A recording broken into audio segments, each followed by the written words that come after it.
Hello, hello!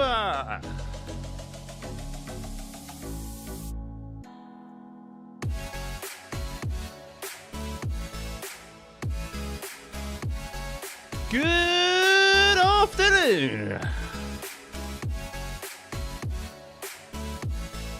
Welcome, everyone! Welcome!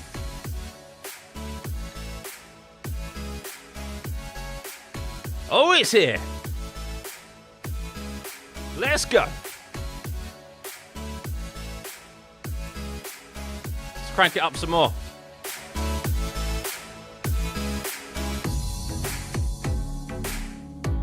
We are ready. Who's ready for quali?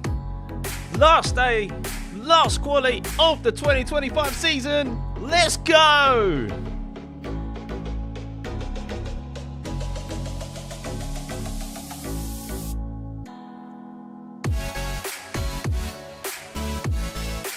Yes, yes, welcome everyone. Welcome. Oh, not long to go. 40 odd minutes until the last qualifier session of the year. Hope you're ready. I've got a cheeky little Baileys because it's Christmas. Well, not quite, but you know, it's getting there. It's not far. And boy, Christmas is going to come early for one of these three drivers. Max Verstappen, Lando Norris, or Oscar Piastri. No particular order there in how I think they're going to finish or in qualifying, because George Russell may have something to say about who wins this championship. But yes, whew, that's a long Baileys. There's lots of ice in this. There's lots of ice. That's why. There's not a lot of Baileys in it. I've loaded it with ice. But yes, not long to go. Hope you're good. If you missed practice earlier on, you didn't miss much other than Lewis Hamilton binning it in the wall and rounding off what has unfortunately been a very poor season for him in Ferrari. But will we see? Will we see? This is where the pressure matters now. Lando has been arguably the fastest all weekends. He was only 4 thousandths of a second slower than George Russell when George set his lap earlier on in FP3. Otherwise, he would have topped every single session.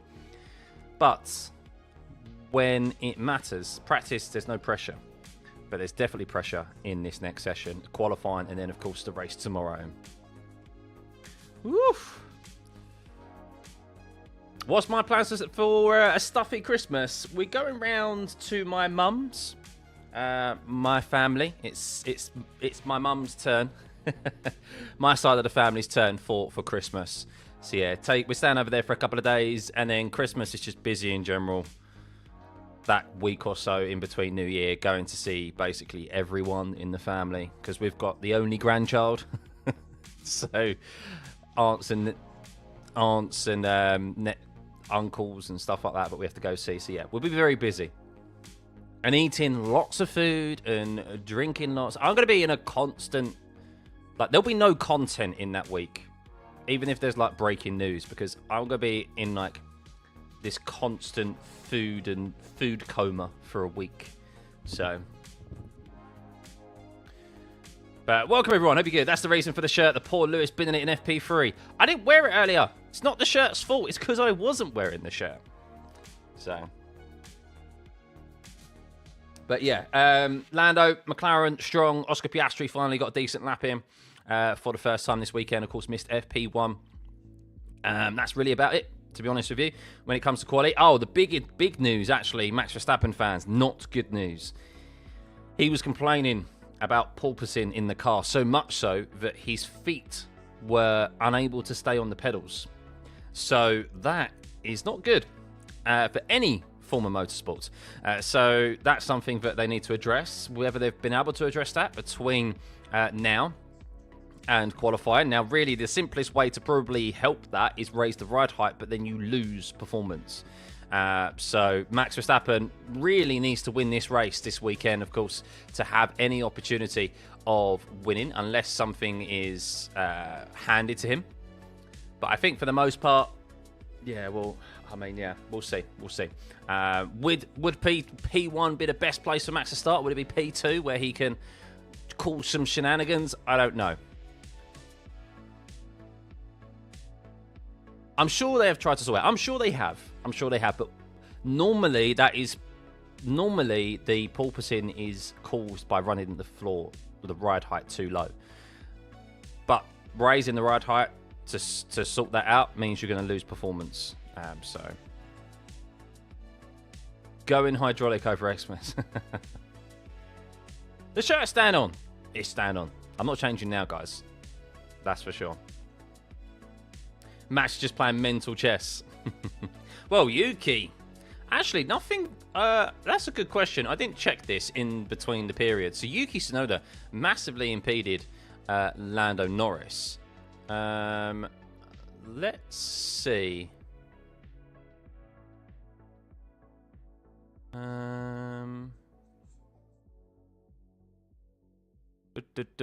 Was there a result of this?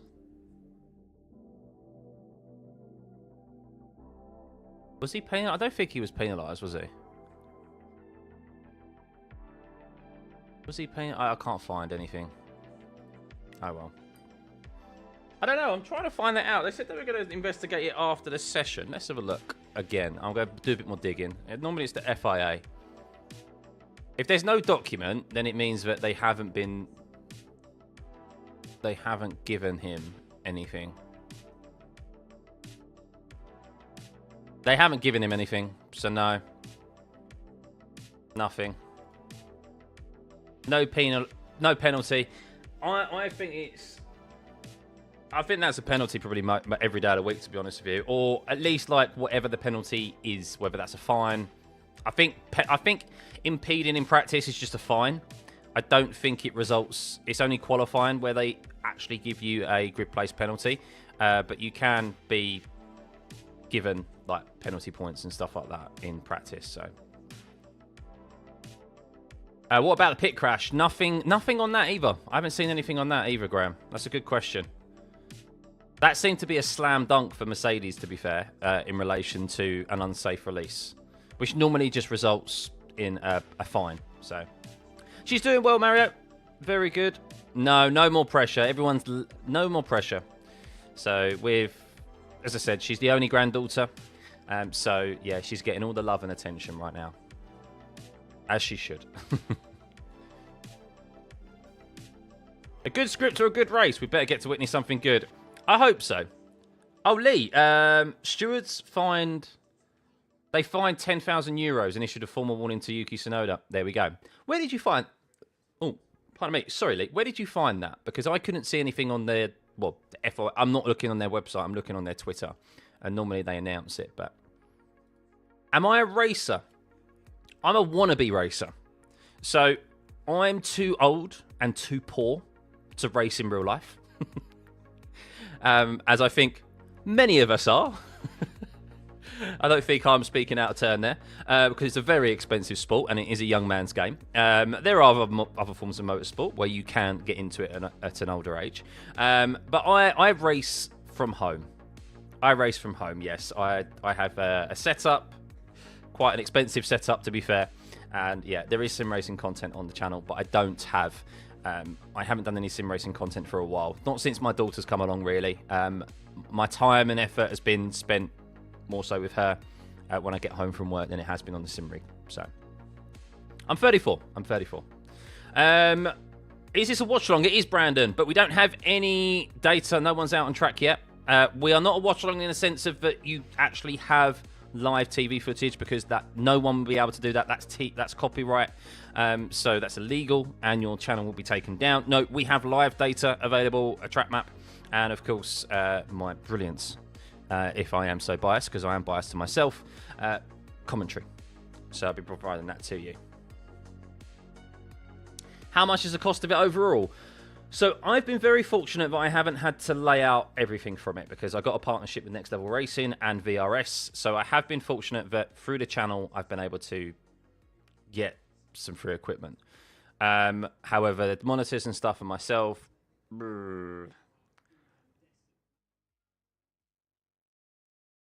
At minimum, it's probably around $5,000. At minimum. But as I said, I think half of that...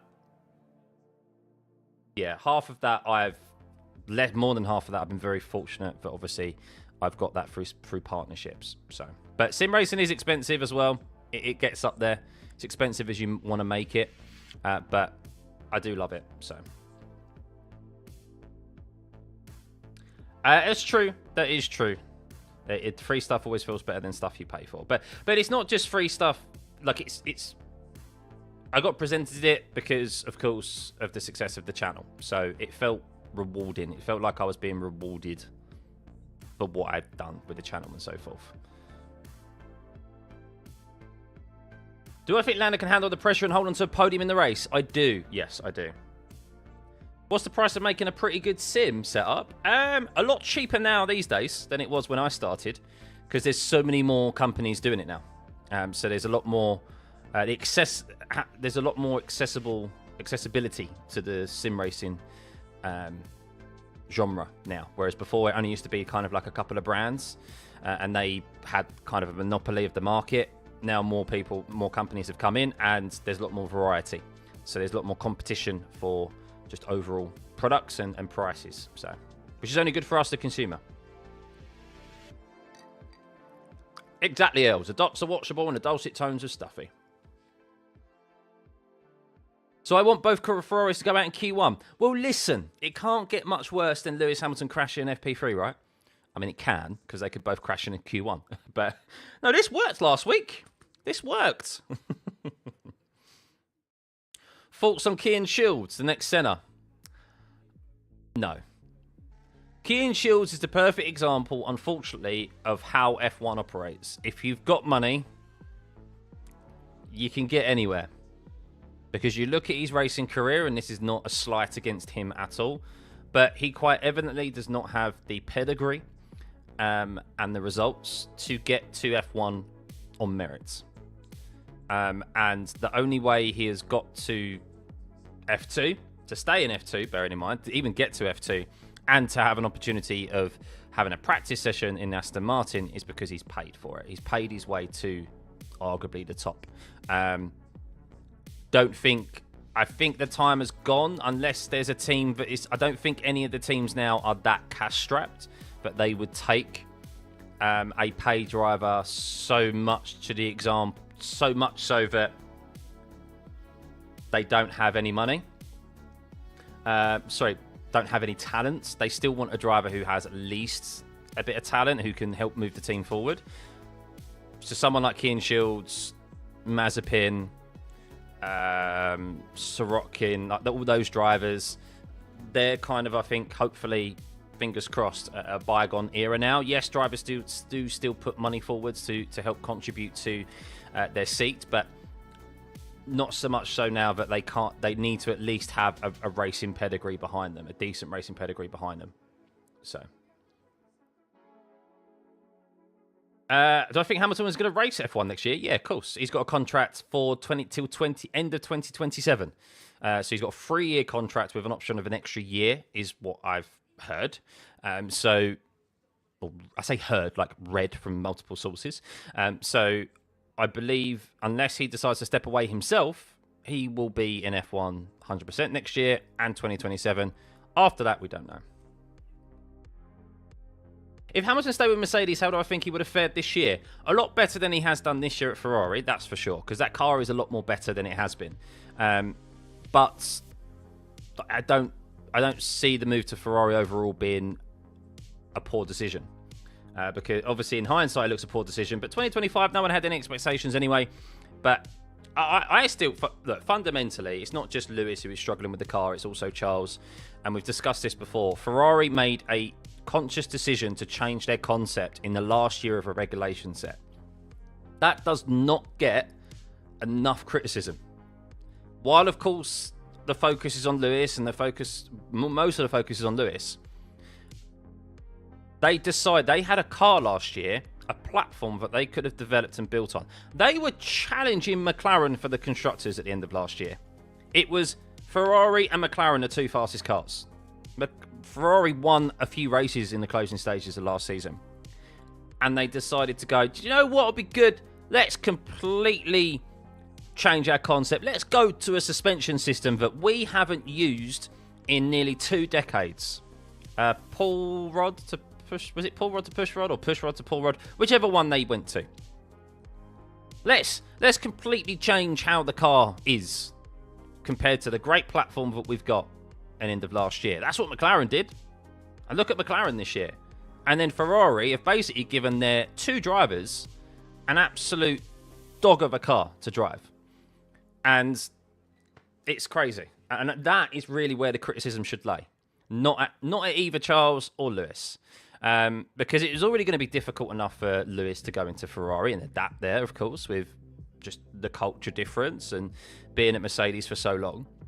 But with the car they've got and everything else that clearly has been brought to the forefront over the last year or so, with their issues operationally, yeah, it's worse than any of the years that he was at Mercedes previously. So, but it's a dumb decision by Ferrari, and it needs. And I don't know who made that decision, whether it was Fred Vasseur, whether it was the design team who led it.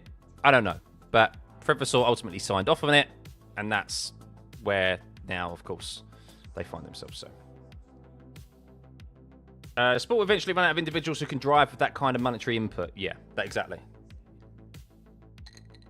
What are realistic predictions of qualifying? I still think I'm still sticking with my boring prediction that the top 3 will be the 3 in the championship.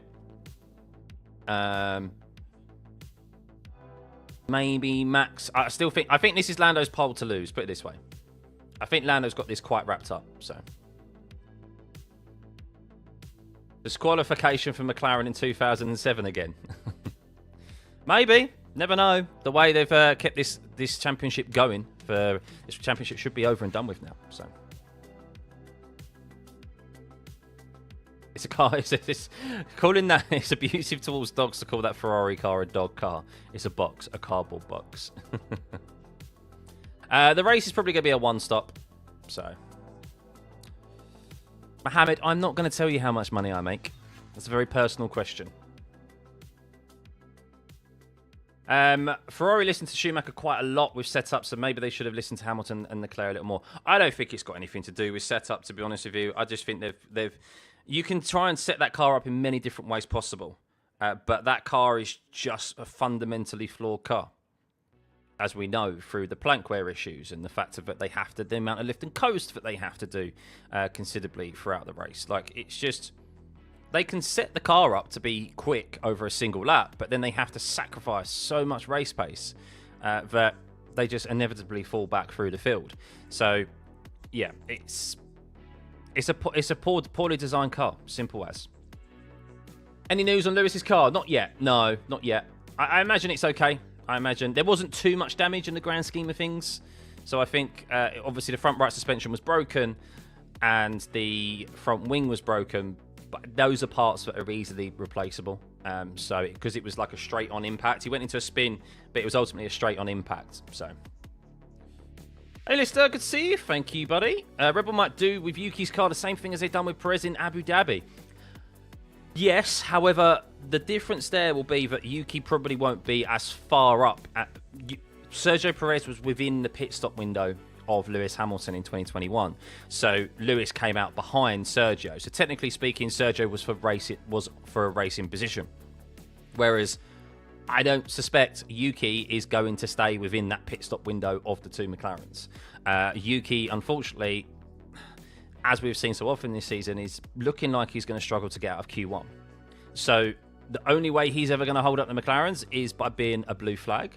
And even then, you have to get out of the way within 4 corners, I think it is, of a blue flag being given to you. So, yeah, Yuki isn't going to play a factor here. The RBs, maybe, but I don't know. If those McLarens get out up front, they're going to pull out a pit stop window over the rest of the field pretty quickly, I think. So, does the sim give fully realist experiences? Not fully realist, no, because, of course, you can't exactly generate the real world forces that you experience when you're in a car, the seat in the pants feeling. Even with like motion simulators and stuff, it's not the same. You're not feeling the G forces that are put through your body. The force feedback does a great job of that, and you can feel it through your hands and you're fighting the wheel. But what it does do, sim racing, it does provide you racing experience. You know what the racing lines are. You know the quickest way of getting around race circuits.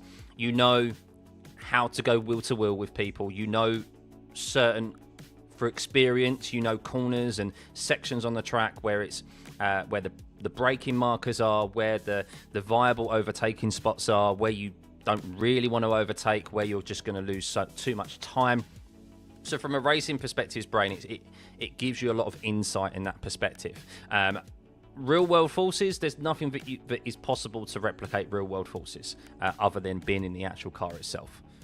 But it does give you a much better understanding of just racing, and that's what I've learned and experienced, and that's what I kind of do with my analysis and things like that. Like, yes, of course, I'm always going to be have a disadvantage to obviously say Nico Rosberg analysing something, because Nico Rosberg has literally been in the seat of an F1 car and been there and done it. However, we can still do our own analysis from an outside perspective. Right, shall we have a look at the drivers' permutations for this weekend?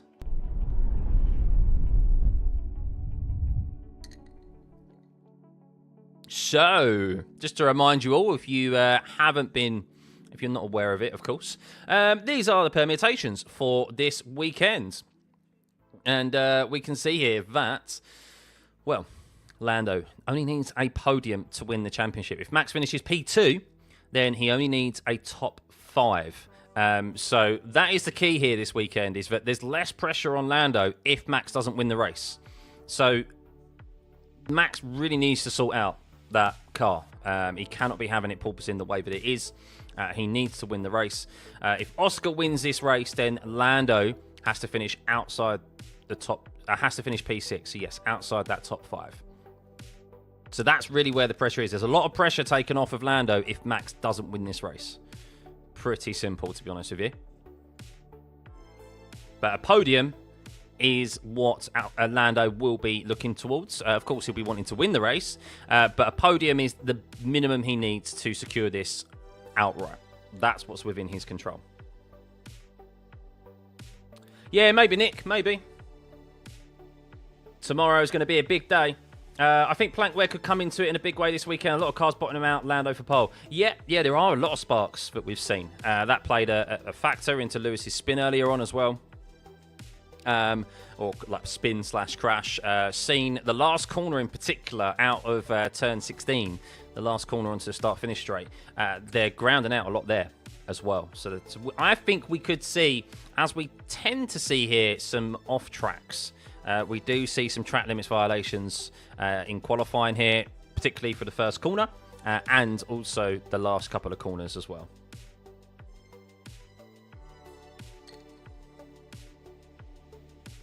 If Norris has a clean race and doesn't bottle, he will easily be champion. Yeah. This is the thing, is that I said it earlier on, if you guys haven't tuned in to any of the previous sessions.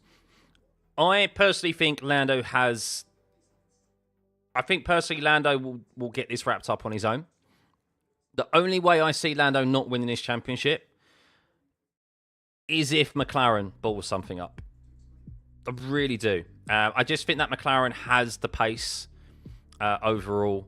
I think there's not going to be... It is possible to overtake here, unlike Qatar. So let's say Lando did lose a couple of positions at the start of the race from wherever he starts. I think he will regain those throughout the race duration, because the McLaren just has the better pace overall. And that big long back straight is possible to stay close through turn 5 and overtake down into turn 6. We've seen overtakes as well down into turn 9. The McLaren is very good in the last sector to be able to stay very close through there. And I just think the only way Lando doesn't win this weekend is for a McLaren balls up again, which don't rule that out, because we've seen it the last 2 race weekends. So, which race would I like to attend live? If there's one race I'd like to attend live, Silverstone. Yeah. home race, home GP. I like Silverstone as a circuit. I love it. It's my favourite track in the world. I think it's a race that always provides. The atmosphere is great as well, and I'm able to drive home after the race and sleep in my own bed. Chances on Oscar getting this pole. Is he fast enough, or has McLaren cut his car down? No, McLaren hasn't cut his car down. I think he has an opportunity of pole. Yep, for definite. He was close to Lando in FP2. He's riding a high after, of course, it didn't end well for him, but he can take a lot of confidence away from his performance in Qatar. He was close to getting pole here last year with Lando. He was second place. So, yeah, I think Oscar very well could get pole. So we'll see how it plays out for him. And he needs to win this championship. If he finishes P2, then he needs Max to finish P4. And he needs Lando to finish P10. So P2 isn't good enough for Oscar. If he wants if he's an outside opportunity of winning a championship, and if he wants to do it, then he has to win the race. Would be better if next year they didn't have those black screens obscuring the view of the fans in the pit lane. Yeah, that was ridiculous last year, Dan, wasn't it? That was ridiculous. Don't know why they decided to do that. It's not like it's ever caused an issue, like those bars being open or people being able to see from the track into the pit lane anyway at the end of a race. I don't know why they did that. Ridiculous. Not sure, but not including pit stops, no one has been able to overtake Max for a couple of races now. No, I mean, it's tricky to overtake in general. Max at Vegas was strong there, was always going to be strong. And then Qatar, we know it was very difficult to overtake. So once he got ahead of Lando, wasn't going to be really re-overtaken there out on circuit, unless it was in the pit lane. So, yeah. So Max hasn't really... Yeah, Max has always either started behind the McLarens or he's just been comfortably quicker than them, and they haven't been able to come back at him. So, Quali is at top of the air. Sorry, I haven't got this up. Hang on. Where's my session start? There we go. Session start. 17 minutes, guys. 17 minutes. Thank you, everyone, for tuning in. If you're just filtering in, not long to go until Q1 gets underway. Silverstone blocked it because fans weren't paying to view. What ridiculous. No, sorry, Simon. We're not talking about like around the edge. We're talking about when they got onto at the end of the race. So when they get onto the pit lane, you know, when like Lewis is there, and I'm saying Lewis because obviously he jumps up, doesn't he? And the fans see him and stuff, and people can see into the pit lane. They blocked that off this year, and they don't really know why. That was like once the race was completed.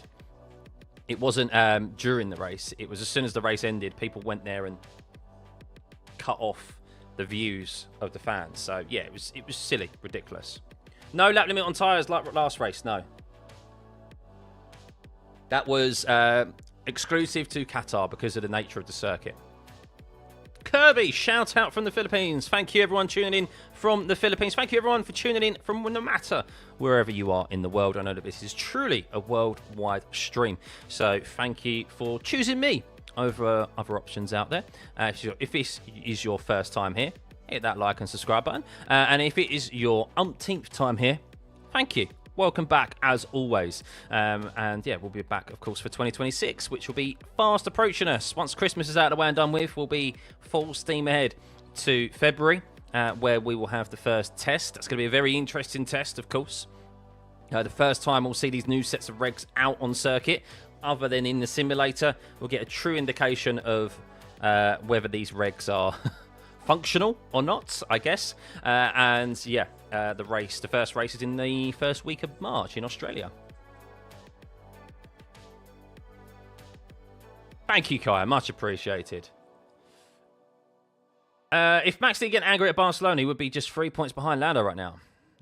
That's true. However, that's also including every driver can also look at points in the season where if they didn't do something, they would have a more significant advantage right now. If Max didn't get taken out by Kimi, if Lando didn't have a DNF in Canada, if he didn't have a DNF in Zandvoort, if he didn't have the DSQ in Vegas, if Oscar didn't crash in Baku, if he didn't give that position back up in Monza, and so there's so many. That's the beauty of a 24 race season is that all of those moments, all drivers will have moments where they look at, if only I just did that differently. So they're all moments where they could have more points than they currently do. Some were within their control, some were outside of their control. Would I be doing pre-season live timing? I will, Peter, if it is available. I hope it's available. Supposedly, I have heard, and I hope this is wrong, I have heard that this upcoming season's pre-season testing will not be televised.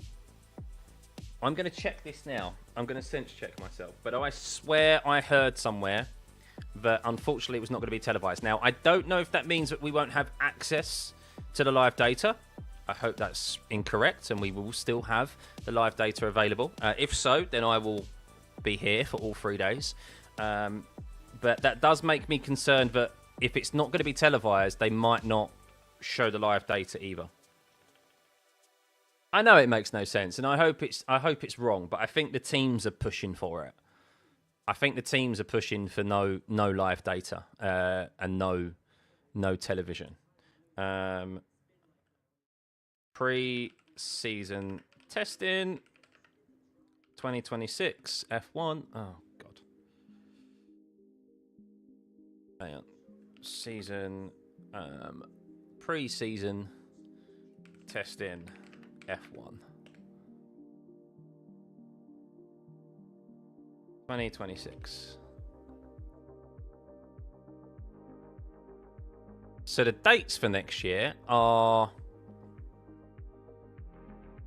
so the first launch date is 15th of Jan. Both Red Bulls are revealing their car. And then the dates are, okay, so there's 3 tests technically. So there's the 26th to the 30th Barcelona private test. I think maybe that's the one that's not televised. Maybe that's the one that's not going to be televised because it's private. And then you've got 2 days in. Then you've got 2 separate testing sessions in Bahrain. One the week of the 11th to the 13th, and then you've got one the week later, the 18th to the 20th. So there's a lot of testing days. Overall, there's 26, 27, 28, 29, 30, 11, 12, 13. You've got 11 days testing overall next year. But I think the Barcelona one is the test that we won't have access to. That's private. So I will be available for the other tests. If they're like normal, where we do have access to the TV coverage and so forth. So, right. Only 10 minutes to go until Q1 gets underway. The last qualifying session of the year. Whoop, whoop.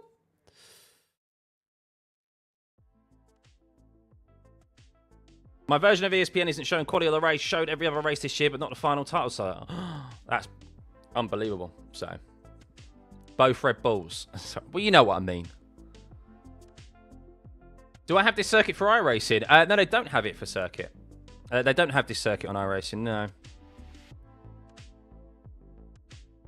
Is the history repeating itself? Vettel's last championship was with Red Bull, had 4 of them in RB. What do I think? Well, if history is to repeat itself, the last 2 times that we have had drivers, I think it might be the only time. It can't be the only time. But anyway, the last 2 times that we have had more than 2 drivers, so 3 drivers in the championship decider, the finale. The 3rd place driver in the championship won. So if you're an Oscar Piastri fan, bodes well for you, because Sebastian Vettel in 2010 was 3rd coming into Abu Dhabi. He won the championship. Kimi Raikkonen was 3rd coming into Interlagos in 2007, and he won the championship. So never say never. If history is to repeat itself. Would I learn it if I did a live on Abu Dhabi 2021? Yeah, I don't know how. There would have been a very, very interesting stream. Very, very interesting stream. What was I doing? I wasn't doing the watch-alongs yet. That was next season. I started watch-alongs in halfway through 2022. But I was watching it on my sofa with the missus. A bit befuddled by what was going on. So yeah. Good day, Claire. Good to see you. Welcome, everyone. Hope you're good. Hope you're good. I do have a Discord server. Yeah, that is in the chat. Thank you, Taco. Good to see you, mates. Hopefully this is more at a reasonable time for you. What time is it where you are, Taco? What is it? Early morning? Was it like 7 a.m., something like that? 6 a.m.? Where's the Leclerc option? On the pole? Now. Come on. Come on. You've been watching F1 enough this season. This is round 24, not round 1. We know how Ferrari have gone. I'm wearing this shirt right now, not to curse them, because it can't get any worse. It's purely to just try and get them out of Q1. Oh, thank you for the $11.99. Thank you, Wyatt. So let's have a look at the poll, shall we? Who gets pole position? Get your votes in, guys. Lando Norris, 32%. Max Verstappen, 51%. Oscar Piastri, 10%. And George Russell, 7%. That is what we have at the moment. So, if Norris can't qualify pole, then he will lose. You reckon? I don't know. I still think Max would probably prefer being second. I mean, he has to win, but I think if Lando's first, he'd probably like that. I think his ideal scenario, he is second and Lando's first, so that he can shove Lando out of position. Of course, he'd love pole position as well, but a second place is the inside line headed into turn 1. Yes, it's not as grippy, but we've seen guys who have started second launch better than that on the pole position. He can get ahead and he can basically just dilly-dally and force Lando out wide, or at least force him to slow down, but Oscar gets in the way and maybe whoever's behind him, and he loses a couple of positions because he still needs Lando to finish outside the top 3. Last race of DRS as well, it is indeed. Do I think Tsunoda could clutch anything above P10 in a GP? I don't. No, I actually have really low expectations for him, and he hasn't. Qatar obviously was a much better performance overall. However, here, I haven't seen anything in practice that indicates to me that he's going to break into Q3. I'm here to be surprised. Of course, it's his last race in Red Bull. I mean, it could be his last race in Red Bull. I still think with him being a test and reserve driver for next year, there's a possibility that he could still end up with at least participating in that Red Bull seat next year. We know how Red Bull are not shy in swapping seats around. But yeah, there's nothing that I've seen this weekend that he is on it compared to what we saw at Qatar. Where it was like, oh, he's got pace like from the get-go. So yeah. Is Hamilton's car fit enough to race? I believe so. That's what I'm seeing in the garage. How do I think Audi and Cadillac will fare next year? Yeah, we spoke about this. I have low expectations for them both. So we'll see. If neither of them finish on the bottom, then it's a good season for them. So it's a reintroduction. I mean, it's Audi in F1, new power unit from them. Cadillac is a whole brand new team, of course, using a Ferrari power unit. So yeah, very, very low expectations for them.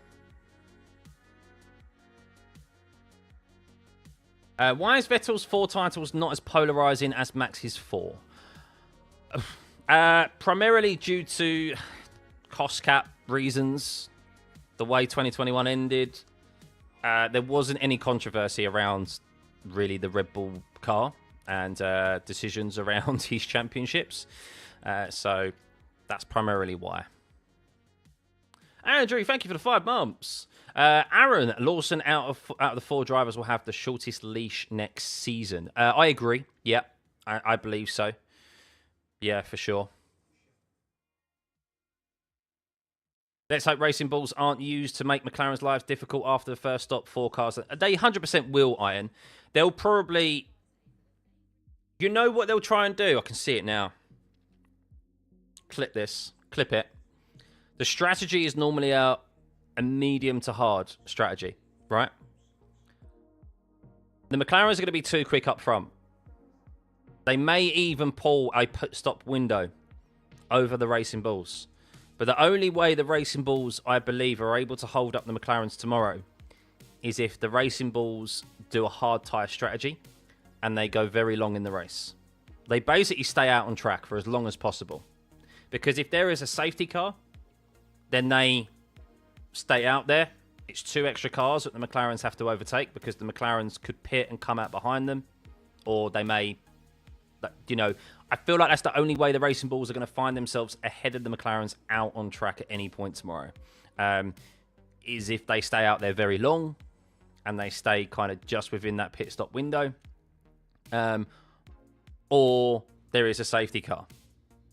But they stay out there to goal hang for a safety car, and the McLaren's pit and they come out behind them, something like that. You know, like there's an early.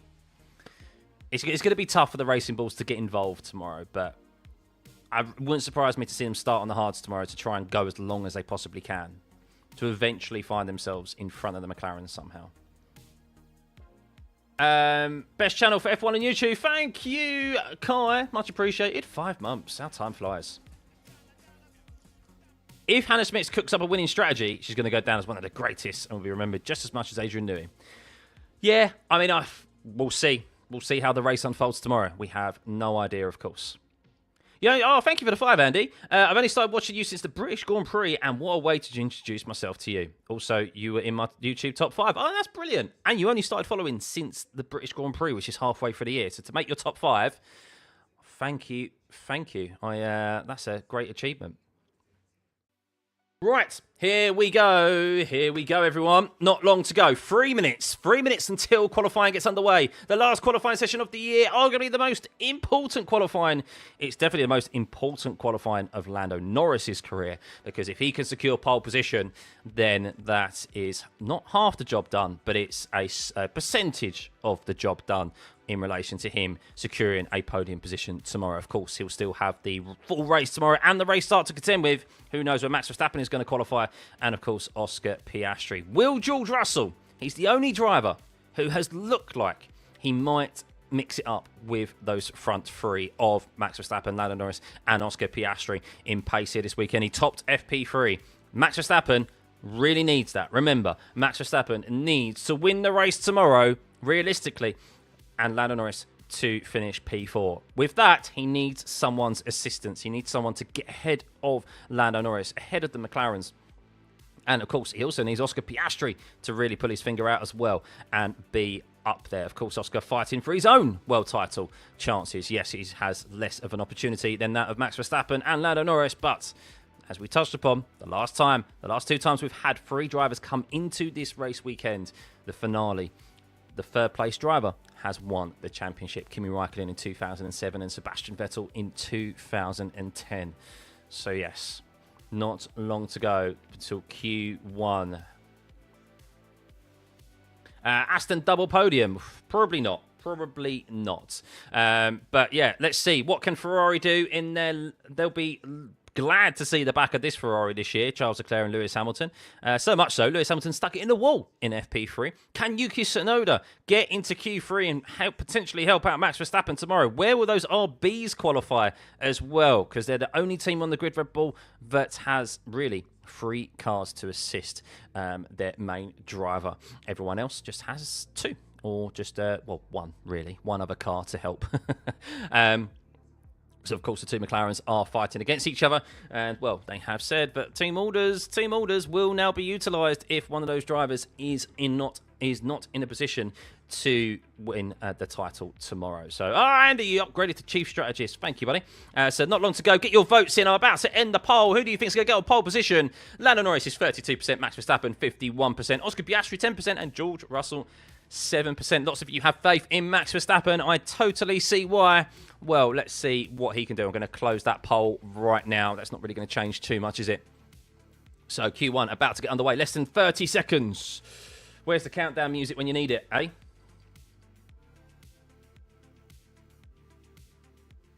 All right, here we go. Here we go. My pleasure, guys. Yes, it's been a great season as our final qualifying of the year is about to get underway. If you haven't already, hit that like and subscribe button. We're trying to hit 70,000 subscribers. We're nearly at 69,500. What a season it's been. And, well, let's end it with a banger, shall we? Qualifying has been super exciting this year, super close.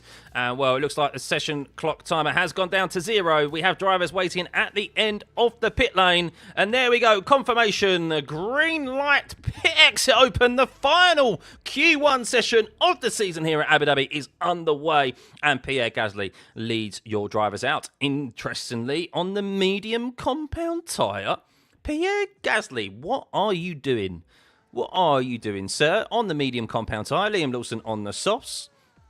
And, well, what we'll probably see here, guys, is drivers not going for multiple push laps on the same set of softs because it's not really feasible around here. It's kind of like a one and done type deal at Abu Dhabi. I don't think we've seen anyone go quicker on the second push lap on their softs here this weekend, even with fuel loads burning off. Lewis Hamilton out. Confirmation there, ladies and gents, of Lewis Hamilton on the medium compound tyre. So he has been able to get that Ferrari repaired. But is there any overhangs for Lewis Hamilton with that crash from earlier on? Now wearing a chrome black livery. A very snazzy looking helmet. Chrome and gold black livery. No, hang on. Black and gold livery helmet. That looks nice. That looks nice. So those are my channel colours. So Lewis Hamilton out there in that Ferrari qualifying. One more qualifying session here for, well, qualifying overall session for Lewis Hamilton in that Ferrari. Can he get out of Q1? It's crazy to say that out loud, but can Lewis Hamilton get out of Q1? His qualifying has been very poor recently. Did seem to find a bit of pace, actually, earlier on in FP3 until he decided to put it in the barriers. He's on the medium compound tyre. Not entirely sure what the thought process of that is like for Lewis Hamilton. Maybe just a all systems check lap here for Lewis Hamilton on the medium to make sure everything's A-OK after those repairs from that crash in FP3. But we have Pierre Gasly out there first.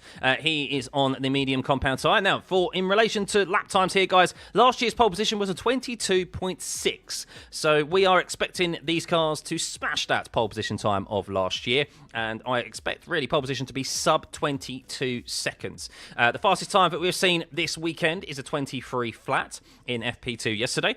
So that's a good barometer from Lando Norris. That's a good barometer to know kind of what is a good lap time and what isn't, because that's the fastest time we've seen here this weekend. But when it comes to the final Q3 pole position lap, I do expect it to be sub 22 seconds. Maybe it'll be a 22 flat, but it'll be definitely quicker than last year's pole position.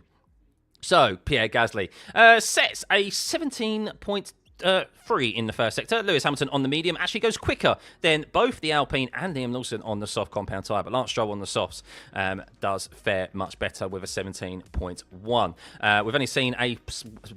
We've only seen one time, I think, that is under sub 16, or a couple of drivers under the 17-second mark, in the first sector, in the 16s, which I think was from Max Verstappen and Lando Norris. But Lewis Hamilton, we'll see how he fares as he makes his way through the middle sector there. Now, DRS open down into turn 9, the very corner where he crashed earlier on. He'll be very wary of that curb on the outside and just his corner in general. And you can see his middle sector there at 36.4, slower than that of Lance Stroll and Liam Lawson. Will it be quicker than Pierre Gasly, though? We will see only a few more corners for him to contend with as he makes his way through the marina under the hotel. As Colapinto said, his lap time deleted for track limits, turn 1. So, is that overall? Yes, that'll be deleted. So there we go. Drivers getting track limits at the very first corner. All about the front tyres here. And Lewis Hamilton goes to the top of the timing screens with a 24.0. Charles Leclerc is also out on the mediums as well. So this is a conscious strategy decision by the Ferraris to run a set of mediums here. Try and see if they can get through out of Q1 with just the mediums. It's bold by them. It's very bold considering Lewis has failed to make it out of Q1 for a couple of sessions now. Nico Hülkenberg goes to the top of the timing screens, as does Gabriel Bortoleto. The Stake F1 cars, I fully expect them to get into Q3 today. They've looked very strong here this weekend, as have both Haas's as well. So we could see a mix-up of the order of cars making it into Q3 today. It's going to be very, very close Q2 and those getting into Q3, as we see Lando Norris making his way out of the pit lane and Oscar Piastri as well. So it's about to become a very busy circuit here in Q1. Nico Hülkenberg tops the timing screens with a 1:23.473. So we're only just over 4 tenths back from the fastest time that we've seen all weekend.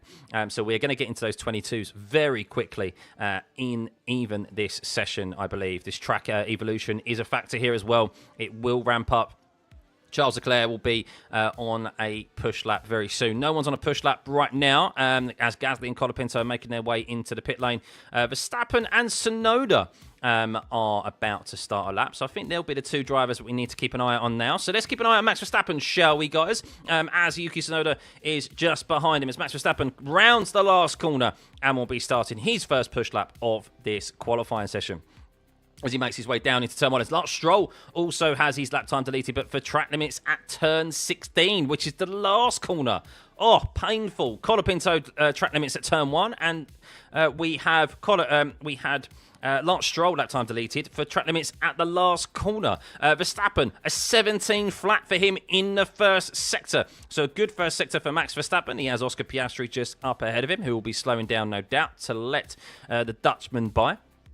Whereas Max Verstappen has the DRS open, as Lance Stroll did a second... Is he still out there, Lance Stroll? Lance Stroll's still out there, actually. As Verstappen makes his way into turn 7. Out of turn 7, all about looking after the rear compound tyres here. He's on a brand new, fresh set of softs. We'll keep an eye on Charles Leclerc as well. He's on mediums, who did a 17.229. Carlos Sainz has just gone fastest in the first sector. Carlos Sainz, off the back of a podium in Qatar, looking to end this season strong. I mean, he undoubtedly has, is ending this season strong already, but looking for another great performance here. Finished second last year in that Ferrari too. Lando Norris, Yuki Tsunoda has gone fastest in the middle sector, as he's quicker than Max Verstappen in that middle sector. But Max Verstappen will probably pick up the pace in this last sector, and we're starting to see a lot more purple sectors now, as the drivers are starting. This track is starting to ramp up, as Lando Norris only did a 17.3 in that first sector, so maybe had to lift off throttle a bit there, as Max Verstappen crosses the line and does go fastest with a 23.3.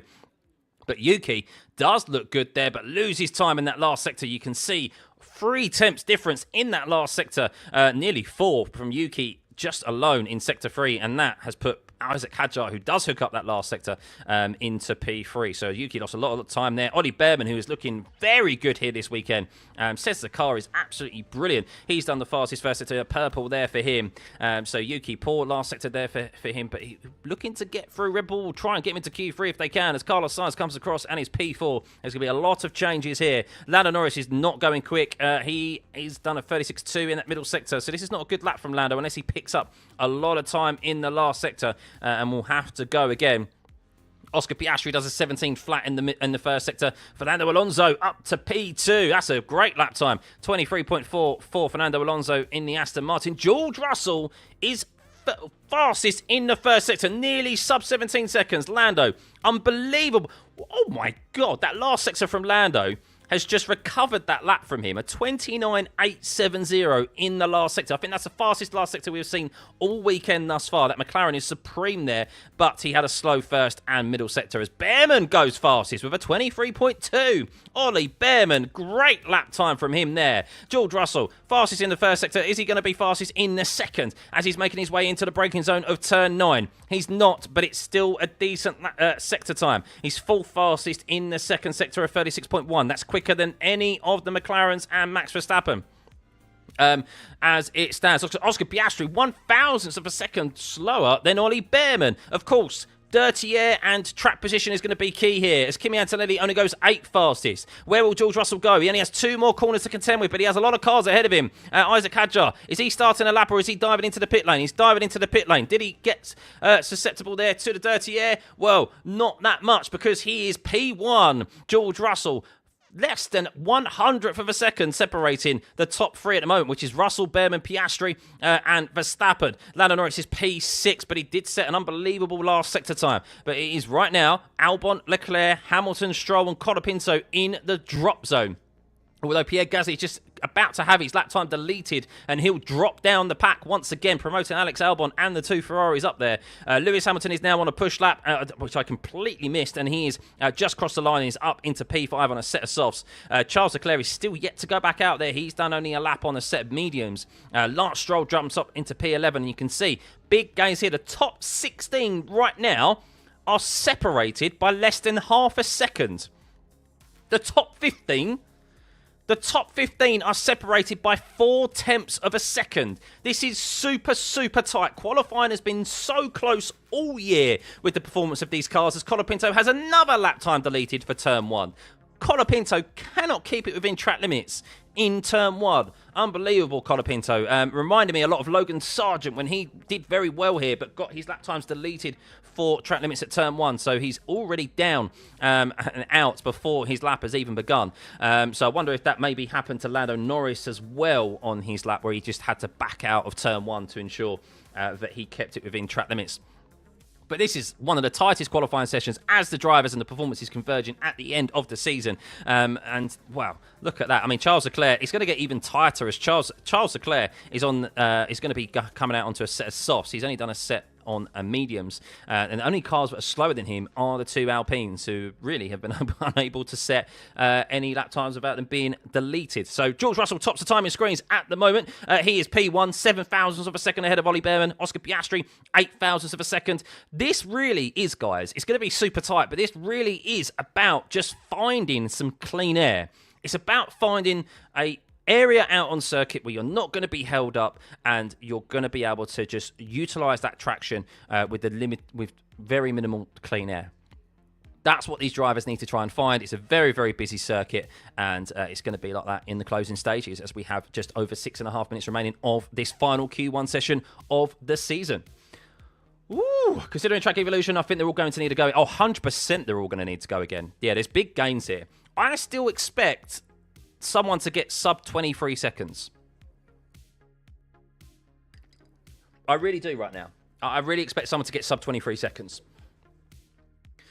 So, Nico Hulkenberg is on a push lap, or is he on an in lap? He's doing a second lap. He's not doing a second lap on this set of tyres, is he? Surely it seems a bit of a waste. But let's have a look at the sector time, shall we? After that first run. And we can see here that George Russell fastest in the first sector. Yuki was fastest in the middle sector. Unbelievable middle sector for Yuki, but then he's 18th fastest in the last sector. So threw all that time advantage away in the middle sector, in that last sector. Charles Leclerc is very slow because he's on the mediums. He's only set a time on the mediums. Lando Norris and Piastri, those McLarens are so quick in the last sector. Lando Norris is actually slowest out of everyone in the first sector. So I don't know yet where he made that error, but clearly big gains to be had for Lando Norris in that first sector, considering where you see Oscar Piastri is. Like, he's got 3 attempts to make up there, and the middle sector in turn was probably not good off of the back of that first sector as well. Max Verstappen, 8th fastest, in the very, very tight, of course, in the first sector. If you're doing a 17 flat in the first sector, that's a good time. The middle sector, of course, you want to be. I mean, Yuki's probably got a nice little toe from Max Verstappen. To be fair, Ocon and Behrman are very quick in the middle sector, and the last sector is just supreme. I mean, that's a good last sector time by Hamilton, by the way. They've found a lot of time, the Ferraris, in that last sector. They were super slow yesterday in FP1 and FP2, so good improvements from them, for sure. Right, here we go. Will we see a big scalp in Q1 for the last time this season? Lando Norris is out there first. We are seeing drivers make their way out there now. And, well, Lando Norris is wasting no time whatsoever. He needs a clean first sector. And you do believe, with the pace in that last sector that the McLaren has, he will just comfortably make his way through and jump to the top of the timing screens, even if he is out first. But this is going to be a very, very busy last lap here. We have 4.5 minutes remaining, just under 4.5 minutes remaining of Q1. Track temperature is 29.4 degrees. Wind is not playing a role here, but we have seen track limits already come and play a big factor here at turn 1 and in the last corner through turn 16. So drivers need to make sure that, of course, they keep it within the confines of the track. Otherwise, their lap time will be deleted. And you see Colapinto down there without recording a lap time yet, as he's had 2 of those deleted. So otherwise, he would be out of the bottom 5. But he is currently in P20 dead last. Sector 2 and Sector 3, good for Lewis. Can they keep up and jog Charles along? I suspect so. I do suspect he'll be comfortable in getting through. Charles always goes well here. He does. But Lando's going to have a lot of traffic to contend with. So we will keep an eye on Lando and Oscar Piastri's time. So they're the 2 drivers out there first. And, yeah, we'll see how they fare. But there's going to be a lot of gains here. It's super tight. I do suspect that we are going to see a lot of changes up and down the grid here. Track is going to ramp up. The McLarens feel evidently that they have the advantage here to not worry about track evolution, and they're going out first, probably to try and avoid any sort of yellow flags and so forth, because the later you go out, that's the risk that you always run. But let's keep an eye on Lando Norris, shall we? As he is currently in P7, he is the slowest in Sector 1 due to an error. Let's see how he fares this time around, Lando Norris. He makes his way down into the first corner, of course, ensuring that he keeps that car within track limits. I will let you know through the TV coverage whether he is able to achieve that. Makes his way through turn 3 as Liam Lawson makes his way out of the pit lane there. Hopefully he didn't get in the way. And it's a 17.056 for Lando Norris, so that is 5th fastest, just quicker than his teammate by a couple of thousandths, and that is an undoubted improvement for Lando Norris.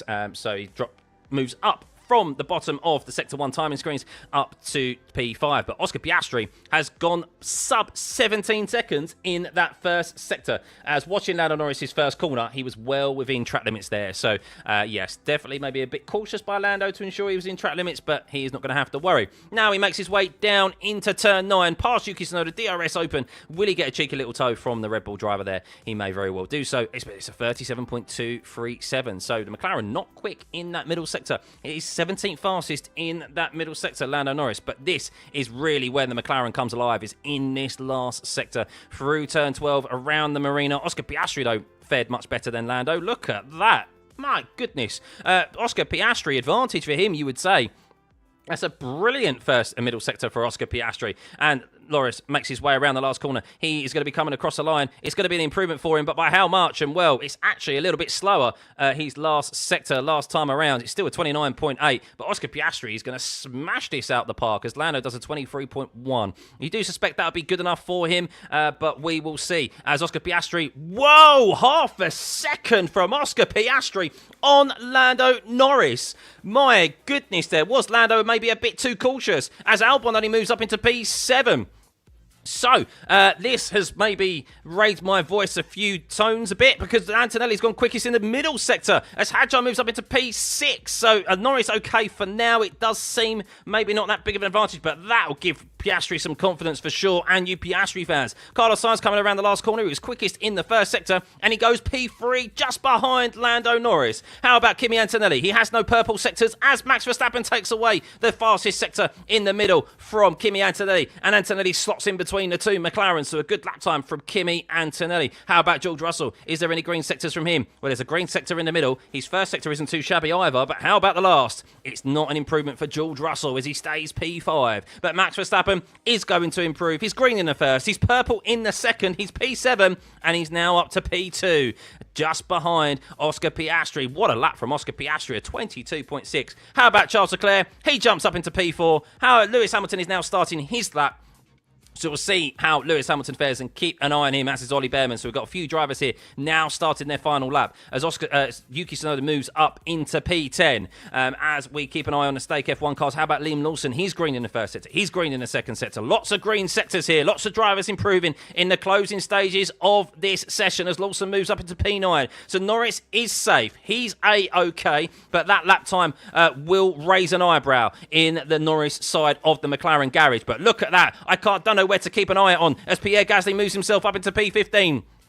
Lance Stroll, he's next across the line. He moves up into P10, and that pushes Lewis Hamilton down a little bit further. Fernando Alonso is undoubtedly going to improve as well, as Hamilton does do a green first sector. Hulkenberg's improving. Bortoletto's improving. Colapinto, can he keep it within track limits as Alonso moves up into P4? A great lap time for the Aston Martin. Colapinto, he's had 2 lap times deleted already. Can he get ahead of his teammate in the last qualifying session of this season? He can't. He finishes and will qualify P20 last on the grid tomorrow. How about Esteban Ocon? He's had a bit of a slow middle sector, as has Nico Hulkenberg. Bortoletto, the Stake F1 cars, they were my pick to get into Q3 today. They have a bit of traffic to contend with as Ocon does move into P12 and pushes Lewis Hamilton teeteringly ever closer to the bottom 5, but Hamilton is improving across the board. But it's a poor last sector for Lewis Hamilton, and this could be 3 straight Q1 exits for Lewis Hamilton. It's gone all wrong for the 7-time champion, and he's out of Q1 again. Hulkenberg up into P18. Gabriel Bortoletto pushes Hamilton down into 16th, and oh my goodness, he crashes in FP3. It looked like he'd sorted out that last sector, but when it mattered, he lost it in that last sector, Lewis. 3 temps down on his previous best in Q1, and he is out For the third time in a row, the Ferrari shirt hasn't worked. I do apologise, ladies and gents. And Lewis is out again in Q1. We have lost Lewis Hamilton 16th, Albon in 17th, Nico Hulkenberg 18th, Pierre Gasly 19th, and Franco Colapinto in 20th. Yuki Tsunoda just gets through by 7 thousandths of a second over Lewis Hamilton in P15.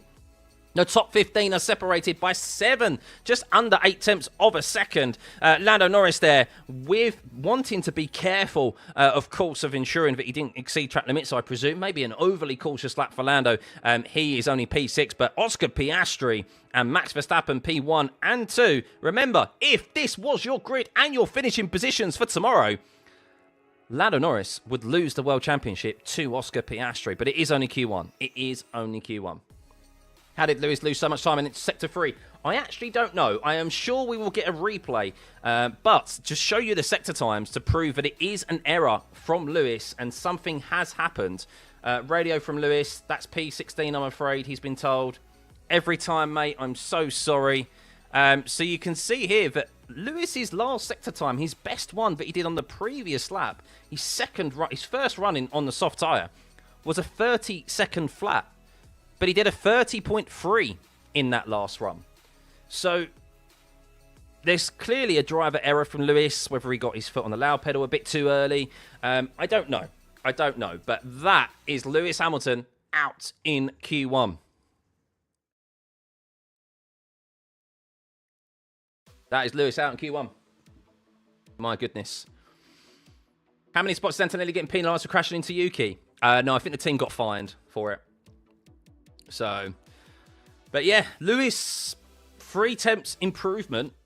Lewis, in that, if he did his last sector time than he did the previous lap, Lewis would have been with Leclerc. But he isn't. So, yeah. Max loses way too much time in Sector 3. Yeah, let's have a look, shall we? But that's where the strength of the McLaren is. The strength of the McLaren is in that last sector. They're just able to keep the tyres in such a better shape. That last sector time for Piastri was so much better than Lando Norris's last attempt. And, well, Piastri's middle sector was very, very good. 36.0, whereas Lando Norris's last sector, you can see there, look, 36.2. I'll actually have to scroll down. Lando Norris, at the moment, is 2.5 tenths off of his teammate in the first sector. Sorry, second sector, pretty much. Last sector, of course, he lost time as well. That's why there's half a second gap. But the middle sector for Lando wasn't able to hook up there, but he got through to Q1. And, of course, he didn't want to do what, I guess, Colapinto did and a few others did, which was exceed track limits. So that is Q1 over and done with. Woo! This just sums up Hamilton's year, doesn't it? Yeah. I guess, yeah. Look, clearly not got on with that car. He crashed in FP3. He'll be glad to see the back of it. And he hopes, of course, as many Ferrari fans do, Charles Leclerc fans included, they're hoping that the decision to move development to 2026 so early is going to benefit them in the new regs. So, did not expect Hamilton to set the world on fire in his first season at Ferrari, but Jesus Christ, I know. It's that meme, isn't it, Andy? My expectations were low, but holy. So, yeah. So, adding everything up, McLaren had a net gain on Max of 2 tenths in one sector, but that Red Bull was a rocket ship in Sector 2. Yes. Yeah. So, the Red Bull, we've known all year that the McLaren strengths is in the corners. It's their cornering ability for the medium to high-speed corners, and that's where they're able to gain so much more time on the Red Bull here. The Red Bull's advantage is in the middle sector, where, of course, it's top speed. That's where the Red Bull has been strong this year, is on the low downforce circuit. So, yeah. The plan, of course, for Verstappen is to just try and get ahead of the McLarens in the race, any way possible, I guess, so that he can hold them up, because it'll be difficult to overtake down the straights. Whereas the McLarens, of course, are planning, of course, on trying to lock out that front row. So,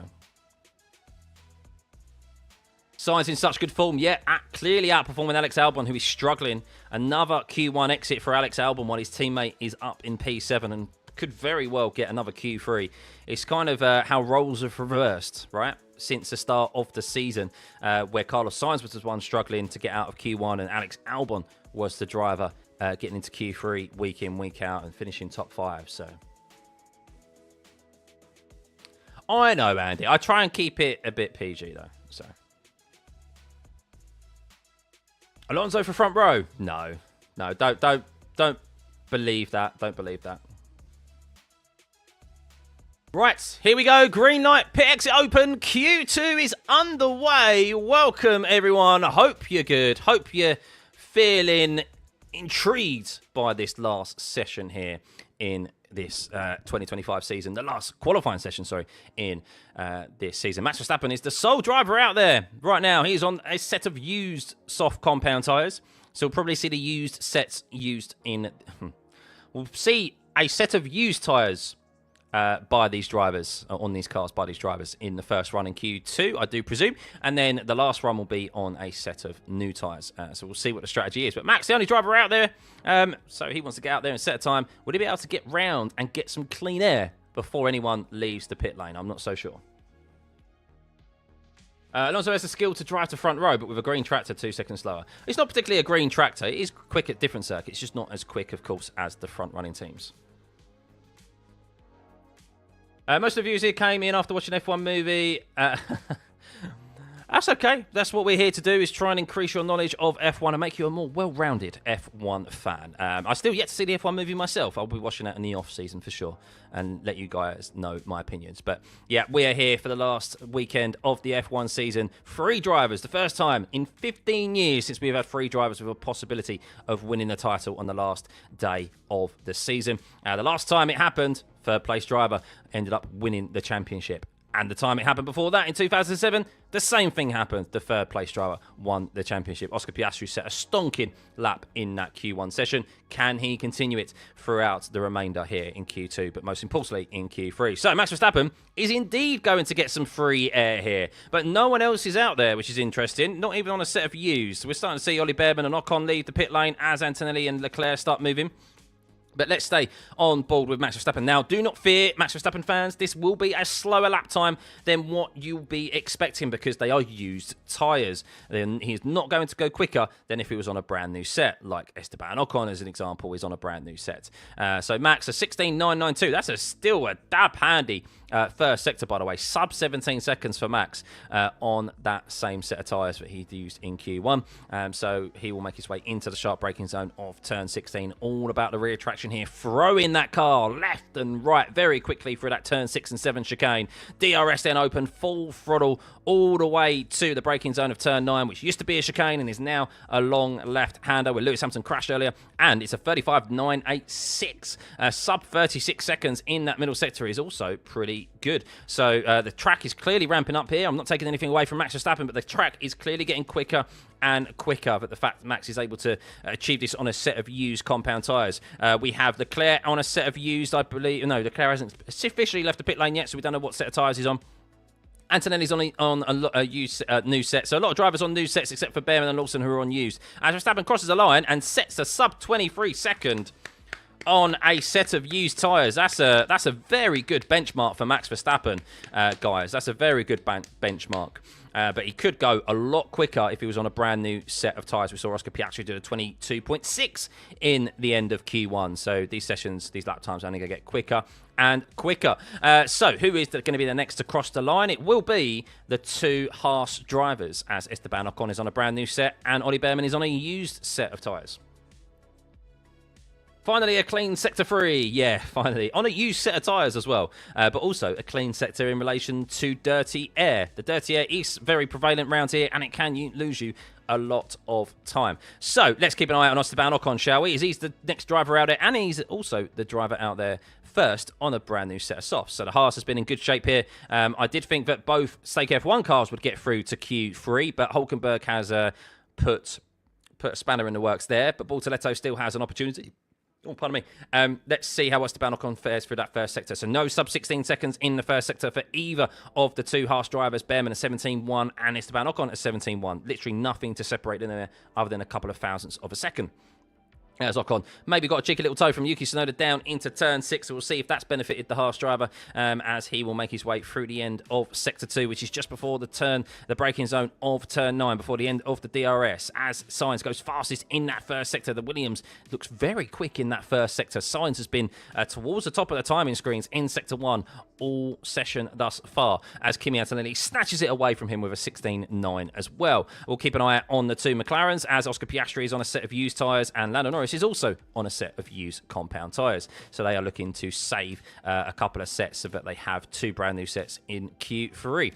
So Esteban Ocon makes his way around the last corner. Hopefully he's kept it within track limits. Let's see how he fares. Comes across the line, and for Esteban Ocon, it's a 23.187 on a brand new set. Let's see how Ollie Bearman fares. He's been very good here this weekend. He likes the car. He's lost a bit of time in that middle sector, and it's over half a second back from his teammate. So yes, lost 2 tenths in that middle sector compared to his teammate. Maybe that's where the used element of the tyre just lost him grip. Kimi Antonelli has also done a 36.2 in the middle sector, so not good for Kimi. He's made an error there somewhere, maybe deep on the brakes into turn 5 or turn 6, one of the two. So we'll see. Liam Lawson starts his lap. George Russell on a lap. He's just made his way through turn 9 and he's gone fastest in the middle sector. He's 3 tenths up on his teammate in that middle sector alone, and he's on a fresh set of boots as Kimi only moves up into P4, so not particularly good for him, as Sainz did do a 23.1 and slots in behind Max Verstappen by 2.5 tenths. Hadjar up to P4, 4 tenths back, but all eyes on George Russell. He only has 1 more corner to contend with. We'll keep a keen eye on the McLarens as well, but they're on a set of used, remember, as Russell comes across the line and he goes fastest with a 22.730, a fastest last sector, and that's nearly 2 tenths quicker than Max, but Max was on a used set. Do remember. Lance Stroll moves up into P3. Wow, go on, Stroll. What a lap time there from him. Oscar Piastri did a 17 flat in the first sector, as Lando Norris for the first time today gets under sub 17 in the first sector and does a 16.992. Can he hook up his middle sector though? As Fernando Alonso does the fastest last sector and goes a tenth quicker, over a tenth quicker than his teammate, and up into P3. What a lap from Fernando Alonso, who of course lost a championship here in 2010 to the third placed Sebastian Vettel. Gabriel Bortoletto, 3.5 tenths back, moves up into P4 ahead of Lance Stroll. All eyes on the two McLarens, though, as Oscar Piastri has only a few more corners to contend with. He makes his way through turn 14, under the hotel, close to the wall on turn 14, through the fast right-hander at turn 15, and then, of course, needs to keep it within track limits through turn 16 when those tyres are screaming at you. And it's a fastest last sector for Piastri, but on a set of used compound tyres, not as quick as Max Verstappen, as he lost a bit of time in the middle sector. But Lando Norris, though, fares much better this time around compared to his teammate at the end of Q1. This is going to be a good lap time for Lando, and it is indeed. The fastest last sector, a 29.769. Those McLarens are a cut above the rest in that last sector. And Lando, on a set of used compound tyres, is only 0.07 of a second slower than George Russell on a brand new set. Ominous work there from the two McLarens. That is everyone who has set a lap time right now, but not everyone has set a lap time on a brand new set of tyres. Max Verstappen still yet to set a time on brand new set. He's going again. Actually, Max Verstappen, he's going again on this same set of tyres, isn't he? Or is this still another used set of tyres for Max Verstappen? Because he's green in the first, he's green in the second, and he's actually... No, he's not fastest in the middle right now. His lap earlier on was fastest in the middle. But this is going to be improvement from Max on this set of tyres. And it could be quicker than Lando. It could be quicker than George. He comes across the line, and it is quicker than Lando by 0.05 of a second quicker than Lando on the same set of aged tyres.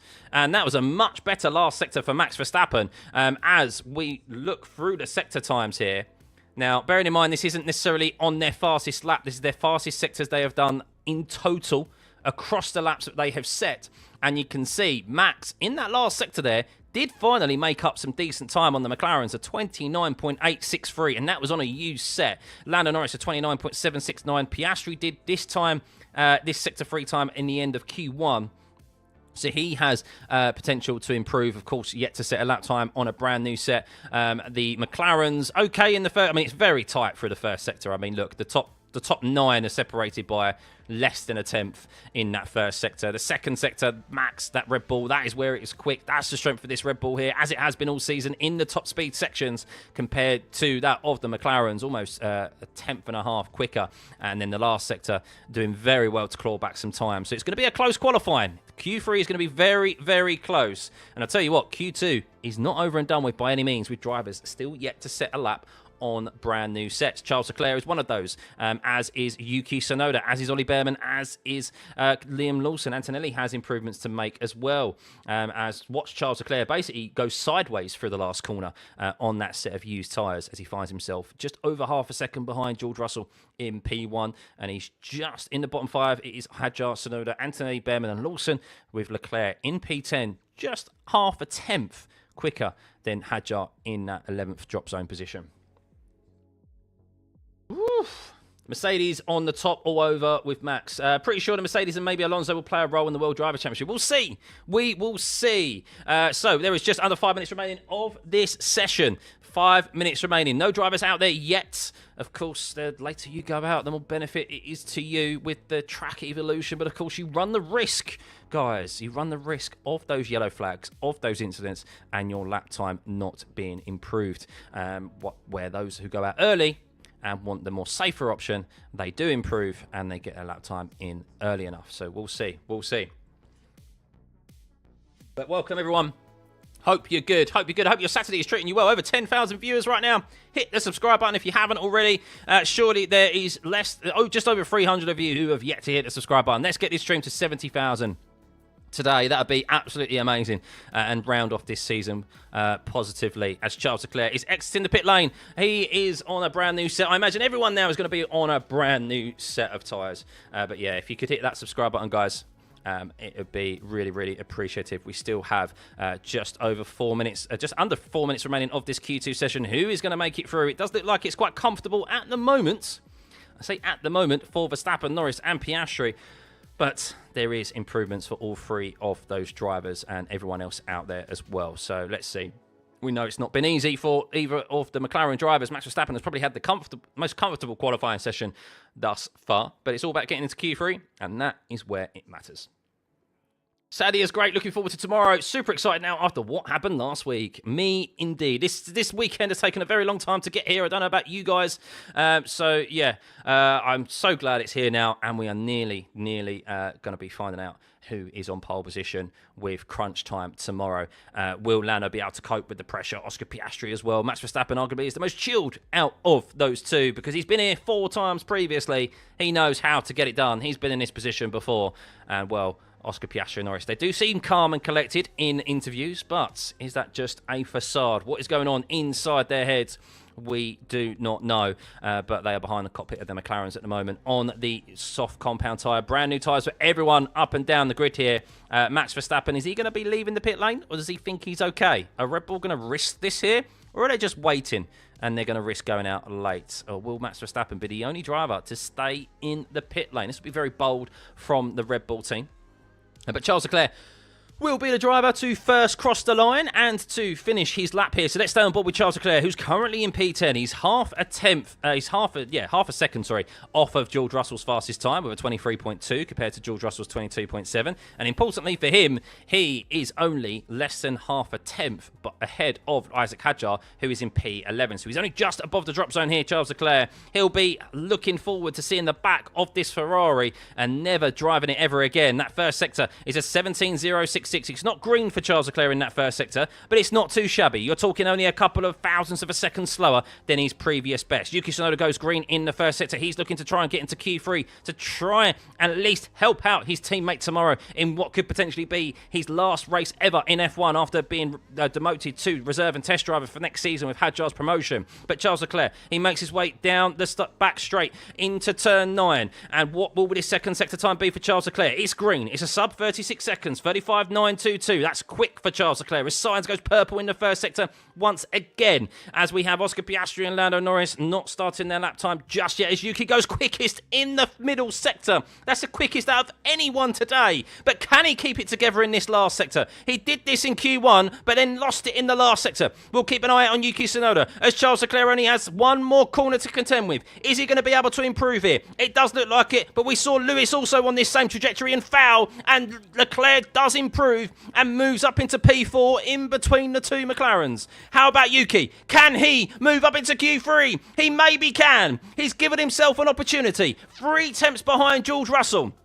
That's good from Yuki, as Antonelli cannot get ahead of Yuki Tsunoda. Kimi Antonelli only up into P8. Carlos Sainz, Bortoleto moves up into P4. Good lap time from Gabriel Bortoleto, which almost pretty much secures him a Q3, as Piastri now starts his lap. Lando Norris also starts his lap, as Sainz only moves up into P9. So, Lance Stroll is improving, Ocon is improving, as is Hadjar, Behrman and Lawson. It's still touch and go for Yuki Tsunoda, as Lawson moves up into P10. So, Yuki survives just for a little bit longer. How about Isaac Hadjar? He's green in the first. He's green in the second, but he's not sub. Oh, he is. Wow, up into P6. He pushes Yuki down. Sainz with a purple first sector could be out here, as Ocon moves up into P8, as Sainz is out in Q2. Unbelievable there. A poor last sector from Carlos Sainz has cost him a Q3 performance. How about Lance Stroll? He's green in the first. He's green in the second. It's looking pretty decent for Lance Stroll. He could be getting here into Q3. Oh, no, a poor last sector means he stays 14th. But Yuki, I think, is through here.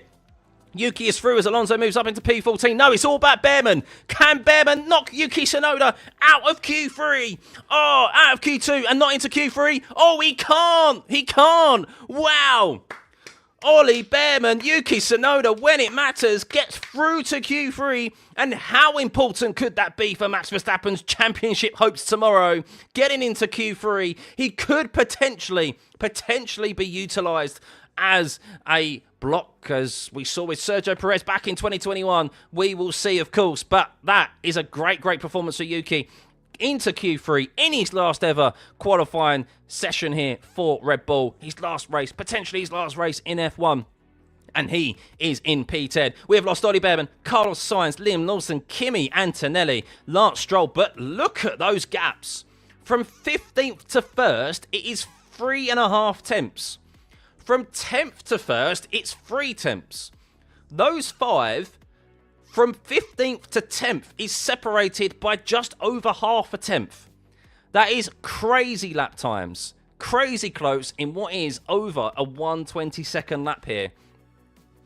Wow. All in the 23s. Yuki Tsunoda, a 23.034. Stroll, who's in 15th, did a 23.097. Just over half a tenth separating them. Super close here in the closing stages of the season. That slight little mistake here or there, slight hesitation on the throttle, or getting on throttle too early and having to lift out of it, can make all the difference between you qualifying or not. As, Charles Leclerc. Is Charles being investigated for track limits at turn 1? No, he was well within track limits, actually. Will was on the white line, but he did get the rear stepping out. How about Yuki Tsunoda? Did he do exactly the same through turn 1? Ooh, that is close for Yuki. Did he keep it within track limits? Oh, no, Yuki. That looks very close. That looks very close. Yuki Tsunoda could maybe have track limits at turn 1. I'm not going to lie to you. That is, I don't think you can tell by the naked eye whether that's out or in. It depends how good your eyesight is, I guess. Because that is super close. We'll see. We will see. Nothing yet. But we head into Q3, guys. We head into Q3. George Russell, P1. Max Verstappen, P2. Norris, P3. Norris did not go for another lap, though, by the way. He bowed out pretty early once he knew he was safe, as did Oscar Piastri as well. So, we will see. We will see. Woo.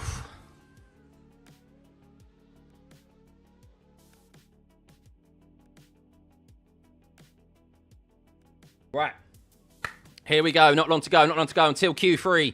We have a shootout. George Russell could get on pole position. Remember, those of you who did vote for George Russell, you will feel very smug if he is able to secure it. But Lando Norris and Oscar Piastri unable to improve on that last push lap. But this is where it matters. It's going to be very, very interesting here. Of course, the FIA will allow Yuki go. Their son, Max, needs help. I mean, it looks very, very close, but I could see it given. I need to see it back, but this is the thing with F1. It's the most high-tech sport in the world, right? Technically speaking. I think it is supposed to be. And yet, we still rely on the naked eye of someone looking at a camera to see whether or not they went out or not. While tennis has got Hawkeye, while cricket as well. So many sports now, football, use the Hawkeye and the goal line system as an example. Why can't we utilise that in F1? Like at certain corners where we know off-tracks are susceptible. Turn 1 has always had off-tracks. Turn 16 has always had off-tracks. You could definitely position cameras, those sort of cameras, to detect that. Or even sensors on the cars and on the tracks. The technology is there. Just a little pet peeve of mine, considering it is labelled to be the most, advanced sports in the world. Technologically advanced. But welcome, everyone. Hope you're good. Hope you are well. One more qualifying session to go. Hit that like and subscribe. We're nearly at 1,000 likes. Thank you, guys. And we're nearly at 70,000 subscribers. Nearly there. Can we do it before this session ends? Surely we can. You think Fernando will be crazy in the World Drivers' Championship? What, tomorrow or just next year if he's involved? But not long to go. Too many rules nowadays. Well, you need rules for a sport like this. You can't not have rules. But yeah, of course, the racing regulations. Hopefully, they are altered for next season. That has been discussed. So hopefully, we will see less controversy when it comes to racing, and we see more wheel-to-wheel racing with the new regs as well. What is being investigated on Norris and Piastri? Just the maximum delta time. Nothing that ever gets penalised. Nothing that ever gets penalised, so don't worry about it. It's not just a naked eye. Amazon AWS technology is used by the FIA as part of the system for detecting F1 track limit violations. Is it really? Is it really? I don't know if they do utilise that. If they do, they definitely don't utilise it correctly. I haven't seen that displayed anywhere or detailed to us. Alonso is amazing. He's an old man, but still showing his skill. Yeah, he is indeed. It'd be very interesting to see if he had a... it'd be very cool to see him in a championship battle next year. And there's a very big possibility, guys. I know it may give some of you nightmares. But there is a very big possibility that Honda cook next year. And with Aston Martin, the only team to have Adrian Newey and a Honda engine, Lance Stroll could be in possession of a championship-winning car next year. It's a scary thought, I know. I'm sorry I just gave you guys some nightmares, but that's a very big possibility for 2026. But, Weatherburns, welcome to the pit crew. Much appreciated. Thank you, everyone. Thank you. Over 10,000 viewers here, patiently waiting for this last qualifying session, Q3. We are just waiting. Not entirely sure what the delay is. It seems to be quite a long delay here. And I don't know if it's because they are waiting to see whether Yuki... So I'm watching it back now. Why did they go to the outboard shot here? Show us the inboard shot. Did he keep it within track limits? Oh, that's so close. That is so... You can't see that with the naked eye. You cannot see Yuki's thing with the naked eye. You have to have a goal line technology there. A Hawkeye technology for that. And I think that's what this delay may be. I think this delay to the session may be because they're trying to see whether Yuki was in track or not. That is what we are waiting for, I believe. So... You wouldn't trust Amazon's late timing considering how their deliveries are late and delayed. Yeah, fast approaching 70,000 subs. Much appreciated. Just 200 remaining. That'd be mega. Because we do have confirmation that Yuki has made it through to Q3. No track limits violations for him. And we have green light here. Pit exit open for the final Q3 session of 2025. The most important qualifying session, arguably, of Lando Norris's career. Oscar Piastri's career. Max Verstappen, well, He's been here and done it before. P1, he needs it tomorrow, but it might not be the worst place for him to start. He may want to start P2, Lando on P1 so that he can shove his Red Bull down the inside and force Lando out, because he does need Lando Norris to finish off of the podium positions tomorrow and for him to win, to have any opportunity of winning this 5th world title. But we have 11 minutes remaining here. Drivers on their outlaps. Lando Norris is going to be out ahead of Oscar Piastri, as Oscar Piastri is going to be the last driver out there. Lando is on not a brand new set of tyres. He's on the set of tyres that he used previously. So Max Verstappen has 2 brand new sets, I presume, available to him. And, well, how will that play into Max Verstappen's hands? McLaren using an extra set of soft tyres in that Q2 session. They did bail out of it, but it's not completely a brand new set. Isaac Hadjar's on a new set. Max Verstappen is on new. Charles is on new. George Russell is still in the pit lane. He's coming out last, so George Russell is risking it for a chocolate biscuit. He wants to go out last to get the benefit of that track evolution. Will it play out for him, or will he rue the day that he went out last here in this Q3 session? They're going to get 2 attempts at it at minimum. Let's see how they fare. Yuki Tsunoda will be the first driver to cross the line. We'll keep an eye on Yuki, shall we, with Max Verstappen close behind. The fastest time that we've seen thus far is a 22.6, and last year's pole position was, in fact, a 22.6. So will we see that 22-second mark smashed? I don't know if we will. Track conditions probably not allowing it right now. But let's keep an eye on the 2 Red Bulls, with Lando Norris not far behind as well, as Yuki does a 17.5 in the first sector. That's not good for Yuki. There's an error there for Yuki in that first sector, which means he has had to bow out of that first sector, no doubt, as Max Verstappen does a 16.8. That is the fastest first sector time we have seen today from anyone. Max Verstappen has 16.8. Now, this is where the Red Bull really comes into its own. This is the strength in the top speed sections, down that back straight, DRS open, full throttle. It's all about the braking for Max Verstappen down into turn 6, throwing that Red Bull left and right into turn 6 and 7, and he'll make his way down the back straight with the DRS open into turn 9. Lando Norris starts his lap. Let's keep an eye on his first sector time as he makes his way over the crest through turn 3, down into the braking zone of turn 5, and it's a 17 flat for Lando, not into the 16s. So there's improvements to be had there for Lando, as Max Verstappen does a 35.7 in the middle sector. That's the fastest middle sector we have seen from everyone thus far. He is cooking right now, Max. He is on it, the Dutchman, looking for his 5th world title. Is he going to secure pole here? He's definitely going to be on provisional pole, because he'll be the first driver to cross the start-finish line, as Yuki bowed out of his push lap. As Oscar Piastri starts his lap as well, we'll keep an eye on his sector time. But Max has one more corner to navigate here. Turn 16, needs to keep it within track limits. He's on the limit, and it's a 22.95, the fastest time we have seen today. Can that be beaten? Well, Lando is already off the pace here of Max Verstappen, as Bortoletto does a 23.2. Lando does a 36 seconds in the middle sector. He is on a set of used tyres, so it's not going to be an improvement for him. Piastri is sub 17 seconds in that first sector, so it's looking much better for Oscar, who is 3rd in the championship. Lando Norris, how about this last sector for him? Or will he just pit early and bow out of this lap? You've got to presume he's got to go for the banker as he rounds the last corner, and he will cross the finish line here. But where will he go? Well, it's 4.5 tenths slower than Max Verstappen on a used set of tyres. How about Oscar Piastri? Well, he's faring much better, but not as quick as Max Verstappen, as it is a 35.999 in the middle sector as Alonso moves up into P4. And it looks like, well, George Russell and Charles Leclerc are the only drivers on a set of new tyres, and Leclerc can only go half a second and slot in behind Lando on a fresh set of tyres. Then Verstappen. Will Oscar Piastri get ahead of his teammate? And could he get ahead of Max Verstappen? I don't think he's going to ahead of Max, but he could get ahead of his teammate, and he does. Just over 3 tenths back from Verstappen. And, well, Max Verstappen is on pole position as it stands, with Piastri P2, Norris P3. The 2 McLarens still yet to put a fresh set of tyres on, as George Russell, well, what can he do? It looks like he could be getting ahead of Oscar Piastri in both McLarens. That's what Max Verstappen needs, as George Russell rounds the last corner, and George Russell could be going second here. Oh, he's had a slow. What happened there with George? That last sector lost a lot of time, a 29.9, and George Russell was on to beat Oscar Piastri there and get P2 and line up provisionally on the front row. Max Verstappen would have been pleading with George to get that there.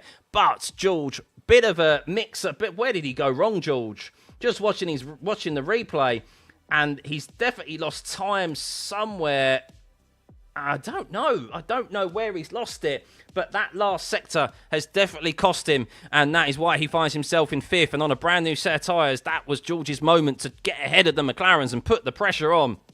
But if it stands, the grid tomorrow will be Verstappen P1, Piastri P2, Norris P3 with Leclerc P4 and George Russell P5. But Yuki is still yet to... So watching the replay, actually, of George now, where did he lose that time?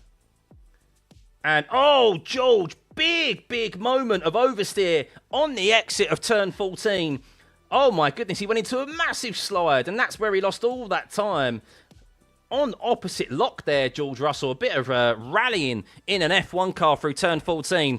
If it wasn't for that, George would have definitely got ahead of Oscar Piastri into P2. He lost a considerable amount of time through turn 14, and that is why he finds himself in P5. But that is the nature of this circuit. But improvements to be had for both Piastri and Lando Norris with, of course, only setting that lap time on a used set of tyres. Watching a replay of Lando Norris, what happened with Lando Norris here? And, oh no, oh goodness. Lando Norris's first sector, he had a snap of oversteer on the entry to turn 16 to start his lap, the last corner, and then he had a snap of oversteer on the exit of turn 1 as well. So yeah, not as good, not a great start to the lap for Lando Norris, and, well, that really pretty much set up the remainder of the lap of him struggling there on that set of used tyres. But they were never going to get ahead of Max Verstappen on a brand new set, but Max Verstappen has 2 brand new sets to use in Q3, whereas the McLarens did not, because Max did not do a second lap in Q2. So the McLarens there, trying to ensure that they would be safe, they did a little bit of a push lap and an out lap on the set of tyres that they just did there and used in Q3. Show the sector timings. I can show the sector timings. Yep, so this is what you've got here, guys. Right now, Max Verstappen fastest in the first and second sector. Last sector, he is second fastest overall. This last sector for Oscar Piastri occurred in his last run in Q1. So he hasn't got anywhere near that since.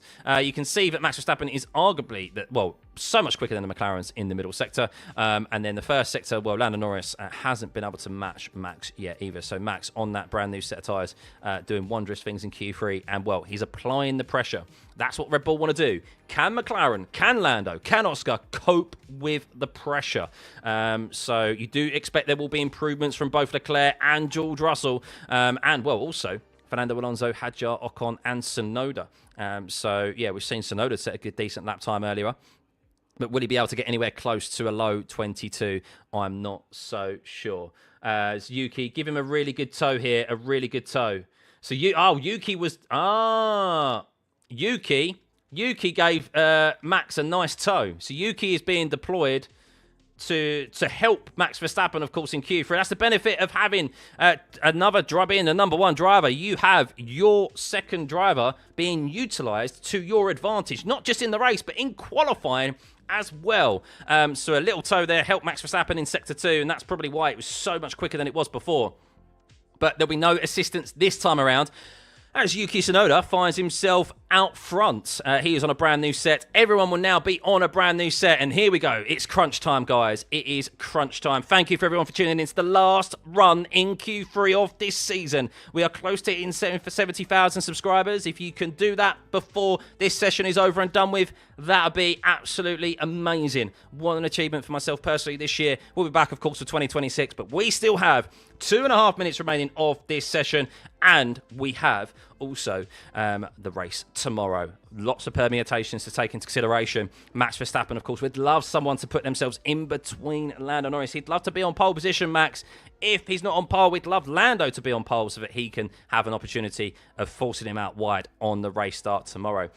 But we know that it's been tight here with track limits. You want to push, but how much do you want to push? You need to ensure that you don't go outside those white lines, as we've seen many a lap deleted here today. So Max Verstappen will follow Lando Norris and Oscar Piastri, George Russell. So those 4 who are probably fighting it out for pole position. George Russell was very good lap last time around if it wasn't for that snap of oversteer through turn 14. So we'll see if George Russell will be able to improve. But we'll keep an eye on Yuki Tsunoda, Esteban Ocon and Gabriel Bortoleto, as they'll be the drivers to first cross the line. But we will then switch straight to Oscar Piastri, Lando Norris and Max Verstappen lap times. Apologies for Yuki fans, but that is obviously where the championship battle is here this weekend. But let's stay on Yuki for now, as he will be able to complete the majority of this lap before those 4 start. As Yuki makes his way through turn 1, he was very close to getting out of Q2, even though he made it into Q3 with a track limits violation there. Can he improve here and get under 6:17 seconds in the first sector? He can indeed. 16.989 for Yuki. That's much better for Yuki. 16.989 for him. And then that Red Bull becomes alive in that middle sector. He'll make his way down the back straight, and then he'll cross that second sector line just before the braking zone of turn 9, where Max Verstappen finds himself going through now, as Piastri and Norris are on their prep laps, and they are about to start their final qualifying lap here of 2025. The most important qualifying lap of both of their careers.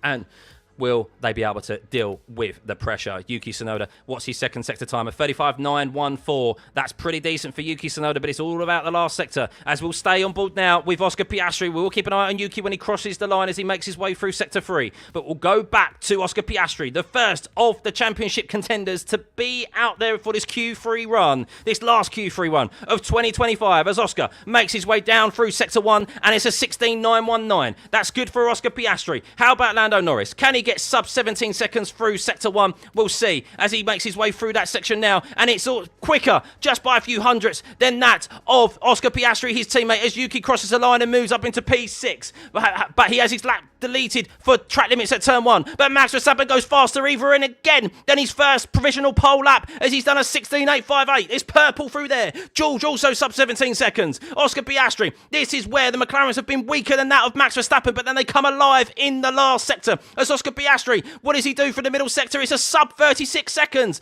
Good improvement for him, but still not quick enough. Then Max Verstappen through his lap last time around as Alonso moved up into P6 there. How about Lando Norris? He does a 35.890. It's super close here, but how about Max Verstappen through this middle sector as Oscar Piastri makes his way through the hotel section out of turn 14. It's purple in the middle for Max Verstappen as Charles Leclerc moves up into P3. But it's all about sector 3. Oscar Piastri rounds the last corner. He's currently in P2. Can he take provisional pole? No! He's P2 with a purple last sector. How about Lando? The most important last corner of his qualifying, of his career. And he goes P2! Max Verstappen is your pole sitter for tomorrow, unless George Russell does something unbelievable here, as Max improves again with a 22.2. Unbelievable lap from Max. But George, what can he do? Can he split the McLarens? No! It is Max Verstappen on pole position tomorrow, with Lando Norris P2, Oscar Piastri P3, George Russell P4, Charles Leclerc is P5, Fernando Alonso is P6 with Bortoleto P7, Esteban Ocon in P8, Hadjar in P9, Yuki in P10, and whoa, Max Verstappen P1 here at Abu Dhabi for pole position tomorrow. But is it where he wants to start? Is it where he wants to start? Because he'll start ahead of Lando, and he needs Lando to finish outside of the podium positions. But you have to get the job done, of course. Lando Norris gets ahead of his teammate. And, well, the McLarens had no answer to Max Verstappen in that Red Bull, that middle sector. So much more quicker than that of Lando Norris and Oscar... Well, that of Lando Norris and Oscar Piastri, and the advantage that the McLarens had in that last sector just wasn't enough over that of Max Verstappen. He will start pole position tomorrow. Our top 3 in the driver's standings are our top 3 tomorrow. And, well, Lando Norris finds himself on the dirtier side of the racetrack tomorrow, with both Verstappen and Piastri starting on the grippier side, the racing side of Abu Dhabi tomorrow, but they are on the outside. Lando Norris will have that advantage of course, being on the inside. George Russell will also be on the inside as well. He starts P4 tomorrow. Thought he'd get a bit closer, but just lost time in that last sector compared to the McLarens. Charles Leclerc P5, he at one point did look like that he would get ahead of the McLarens, but they did put a lap time together. Fernando Alonso, P6. What a qualifying from him in the last one of this season. Gabriel Bortoleto rounding the season off strong as well in P7. Esteban Ocon, P8 for the first time in a long time. Out-qualified his teammate. Isaac Hadjar, once again. Do we need to say any more about Isaac Hadjar? Rookie of the season in P9, in Q3 once again. Yuki Tsunoda, good for him to get into Q3. How will he be able to get involved in tomorrow's race for Max Verstappen? We see Ollie Behrman in P11. Carlos Sainz is P12. Liam Lawson 13th. Kimi Antonelli is 14th. Lance Stroll is 15th. Lewis Hamilton, the big scalp again, his third successive Q1 exit. Alex Albon in P17 as I'm watching George Russell.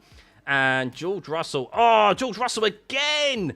Big moment out of the last corner. George Russell, who was 4 and a bit tenths back from pole position, 2 tenths behind both McLarens. Well, George could have, without that last moment of oversteer out the last corner, could have split the 2 McLarens. He could have got ahead the 2 McLarens. So George Russell will rue potentially that oversteer through turn 14 on his first run and that oversteer through turn 16. Done well to control the car in both situations. But he is P4, and how Max would have loved George Russell, who'll look at those and think, if only George got that. So, yes, Albon 17th, Hulkenberg 18th, Gasly 19th, and Colapinto 20th. Woo! Here we go. So, these are the sector times, and you can see there Max fastest in the first and second sector. We have Piastri fastest in the last sector, and Norris, they're very quick in that last sector, but Max dug deep in that last sector in particular and found a considerable amount of time. And, well, he's going to be a tricky car to overtake tomorrow if he leads into turn 1. I actually don't suspect he'll be able to be overtaken. Unless the McLarens are able to do an overcut on him or an undercut on him, we will see. But, of course, Norris only needs a P3 tomorrow to secure the world title. That is all he requires. He needs some assistance, Max Verstappen. What shenanigans will he play with tomorrow? Will he back up the McLarens? Of course, he's got to, hasn't he? He's got to play some skullduggery tomorrow to try and bring George Russell into this. He's not going to drive off into the distance by any means possible. So we are going to see something a la 2016 via. He's going to keep that pack. Importantly, what Max Verstappen tomorrow will do. This is good for us tomorrow, guys. If you are a neutral, this is good for us tomorrow. What he is going to do is he is undoubtedly going to hold up the pack, and he is going to end up making sure that they do not have a pit stop window, that everyone is kept within distance, and that McLaren have to, they're going to have to do something. He's going to be the train of the century tomorrow, guys. We are going to see 20 cars tomorrow within 6 seconds of each other. There is not going to be a gap at all tomorrow. It is going to be cinema. So, yes, be sure to join me tomorrow. Nearly at 70,000 subs, by the way.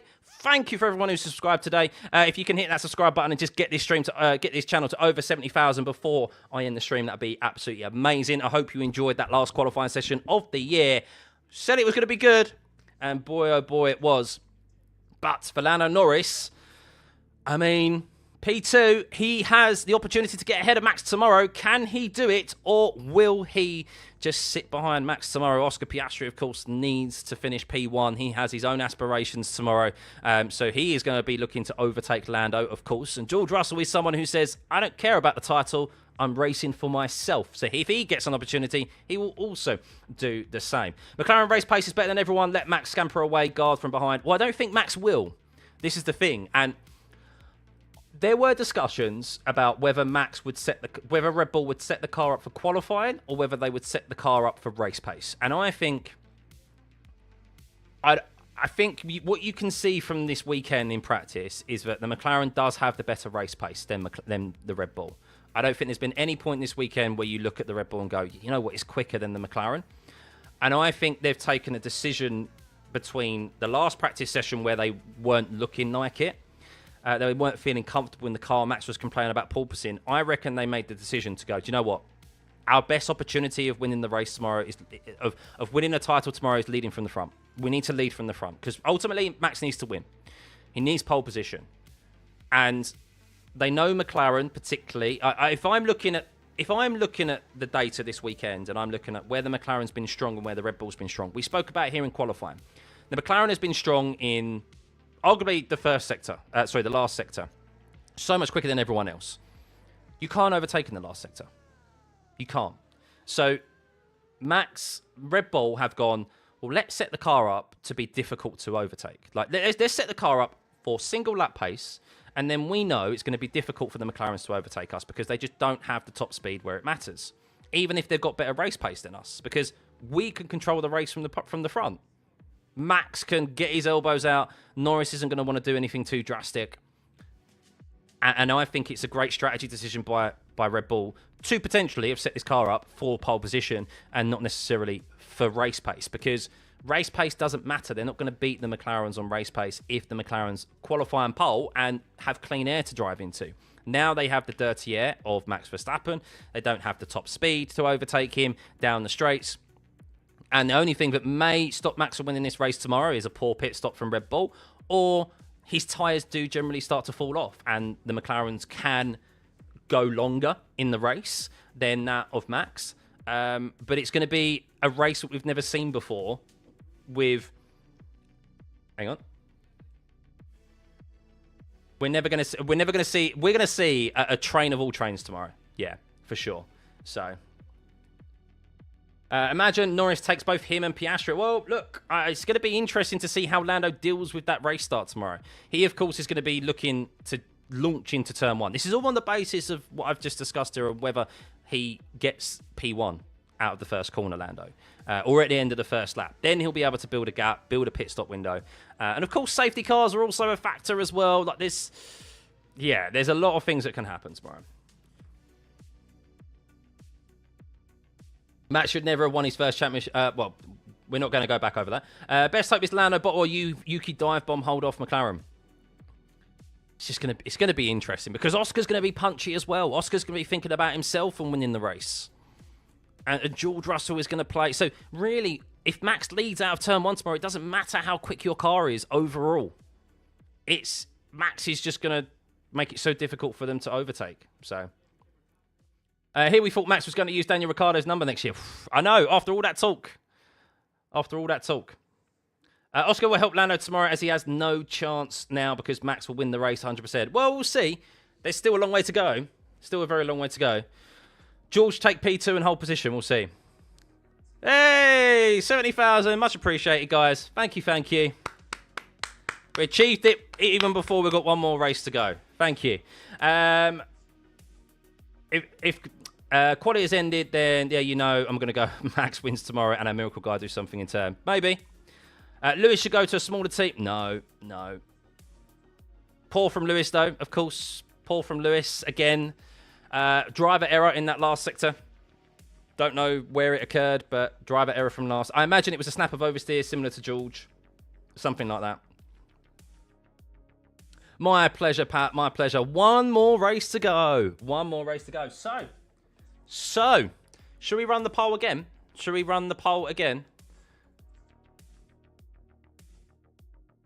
Hang on.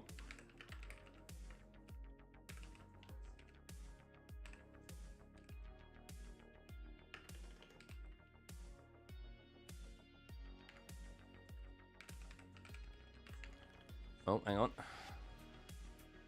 2 secs. Who, after seeing qualifying now, who wins the championship tomorrow?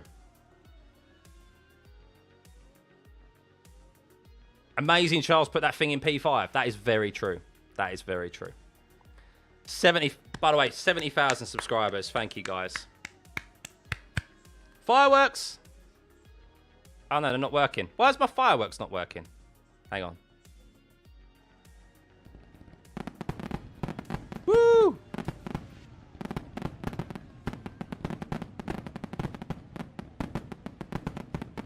Is there sound? Can you hear sound? Is there fireworks coming through? Or is it just like... Is there any sound? I can't hear anything.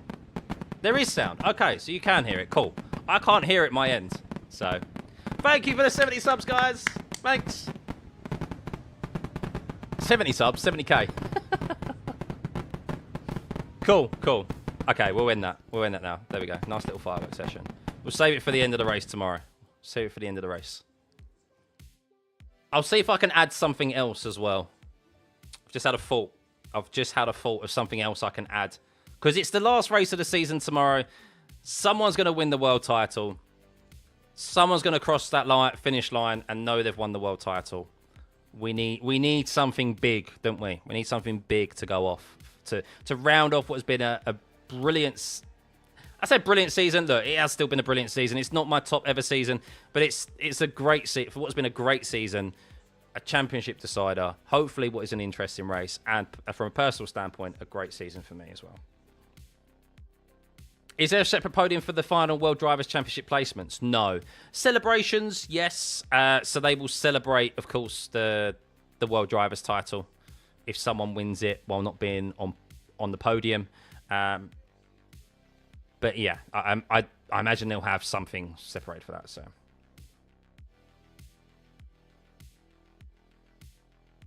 unless Max and Red Bull cheat again, I don't think so. Thank you, Romain. Much appreciated. Surprise rule: change double points to the winner tomorrow. Is it possible there'll be two drivers on the same points? Yes. Well, that is it. So one of those permutations. Let's show you guys again, so you are reminded. This is where drivers need to finish tomorrow to win the championship. If Max finishes P1 and Lando finishes P4, Max and Lando would have the same amount of points. But Max would win on countback because he has more race wins. He'll have 8 race wins compared to McLaren, both McLaren drivers who are on 7, or Lando is on 7. So there is possibilities here in this. I don't know. Other than that one, I don't know, obviously, who would finish on the same points. But primarily... countback is an issue here because they're all on, will play a factor potentially because they are all on the same amount of points. So I think if Oscar finishes P1 and Lando finishes P6, they'd finish on the same amount of points, but Oscar would win on countback because he'd have 8 race wins compared to 7. Otherwise, if Lando had more race wins and countback wasn't going to be a factor, then that would be P7 that he'd need to qualify to finish in. Same thing with Max, it would be P5 rather than P4. So yeah. Everyone is saying Verstappen is based either on hope or strategy, but Lando, it's easy for him to get a podium. Well, it isn't easy because this isn't going to be your traditional race tomorrow if Max leads at the end of lap 1. It's not. We are going to see Max back up the rest of the field. He's not just going to drive off into the distance. He needs assistance. If this was purely about just Max winning the race tomorrow and he wins the championship, no matter where Lando finishes, then yes, he's going to drive off into the distance or try and do his best to do so. But this is a race tomorrow where he needs Lando. He needs assistance. He needs Lando to finish outside the top 4. And I mean, we could have the potential. We could have the potential tomorrow, as we said, where that scenario is. We could potentially have that scenario where Max Verstappen is leading the race, Oscar Piastri's 2nd, George is 3rd, and Lando's 4th. Is Oscar told to drop back to allow Lando to win the championship? Supposedly, if you believe it, Zach Brown has said, yes, that will be the case. So, I'm going to have to wear that cap tomorrow. I know. All right. Thank you, Tam. Much appreciated. Yeah, guys, I hope you've enjoyed the commentary. Personally, I think I've improved this year. I feel like I improved race on race, session on session. And yeah, I hope you guys have enjoyed it. What a season it's been. We have one more to go. And yeah, then we have a crazy season ahead of us, I believe, in 2026, which obviously is great to see that we'll have many of you returning for. There's only one mandatory pit stop tomorrow. Qatar was the outlier. That's not the norm. That was specific to that racetrack. So it is normally, without a safety car, one-stop strategy. So we will see that tomorrow.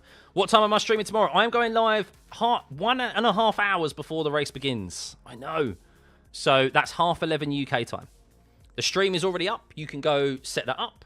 You can go see that now. I will end this live stream and it will go straight there if you want to stick around. But yes, that's what's going to happen. That's when I'll be going live. We have to go live a bit earlier, didn't we? To build up for it. So thank you, Fluff. That'd be dirty if they make Oscar let Lando through. Well, this is the thing that people are questioning, whether it will be or not. I don't know. Look, we discussed this yesterday. What would look worse on McLaren? Them not enforcing team orders and they lose the championship to Max? Or they enforce team orders after not enforcing them all year, but they win the championship? I think it's kind of lose-lose for both of them. I think they're going to get some negative PR one way or the other. They're going to get a lot of negative feedback from whichever decision they decide to make.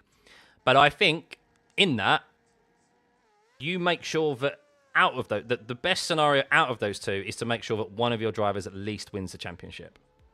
That's the crux of it. If you're going to take negative feedback with either scenario, you take the one where you get negative feedback when you've got the world championship, both world championships in your hands.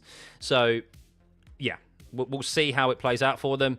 But it's going to be an interesting race tomorrow. It's going to be a super interesting race. Maybe, yeah, she turned up earlier. You missed it, so.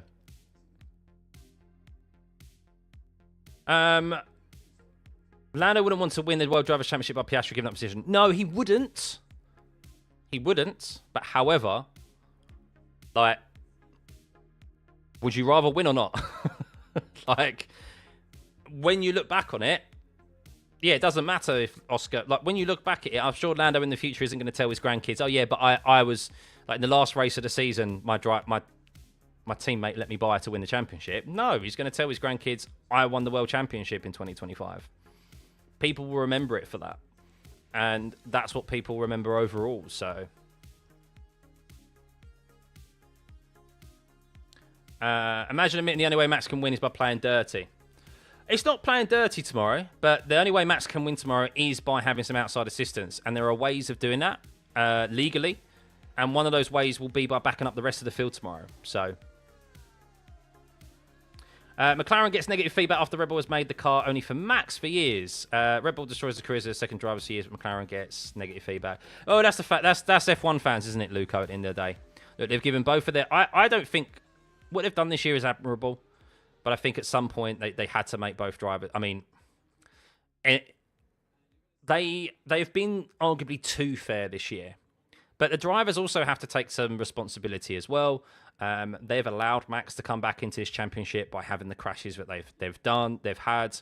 But McLaren ultimately are the ones to blame because of what's happened over the last two race weekends. This championship, theoretically, should really be just between... Well, it should theoretically be in Lando's hands right now. At minimum, it should be between either Oscar or Lando, with obviously a DNF being required for Oscar to win. So, but they've allowed Max back into the championship because they've allowed both drivers to fight, which I think, from a neutral perspective, we wanted that. But they've made their own decision, their own faults by allowing, obviously, what they've had to occur, and especially Vegas and Qatar. So, do I think there's a safety car will be out tomorrow? We could see one. Last race of the season, last year of these engines as well. I don't think the teams are going to be, and the drivers are going to be too cautious on wearing these engines out at the end of the day. It's not like they're needed anymore. So I think we'll probably see, I think we could see some retirements tomorrow just from mechanical failures because they're going to put the stress on the engines, more stress on the engines than they probably normally would in this last stage of the season. So, because the whole engine components change next year, don't they, for the new regs? So yeah, that could potentially bring out safety cars. It's going to be interesting, of course. So, since 2015, all wins in Abu Dhabi came from pole position. Oof. Technically speaking, though, Lewis, I don't want to bring up 21, but Lewis started second and he would have won that race, obviously, without the ending. So, yes, technically speaking, they've all come from pole position. But I guess, actually, Dusko, I wonder if it's more so, I guess it's more so who's led from turn one has won every single race since 2015. I wonder if that's probably more the prudent one. Oh, hang on. They're watching a replay. What happened with Lando Norris's lap? Hang on. Lando into turn 7. Lando Norris had a bit of the car bounced a bit over the curb of turn 7. And he lost time down that back straight from turn 7 to turn 9. He gained a lot of advantage there purely because of just turn 6. Clipped the curb a bit too much. So, no, the engine won't fail for Max tomorrow, I don't believe. No, so. What if none of the 3 contenders win and Franco wins? Then Lando will win the championship, most likely. So. Right.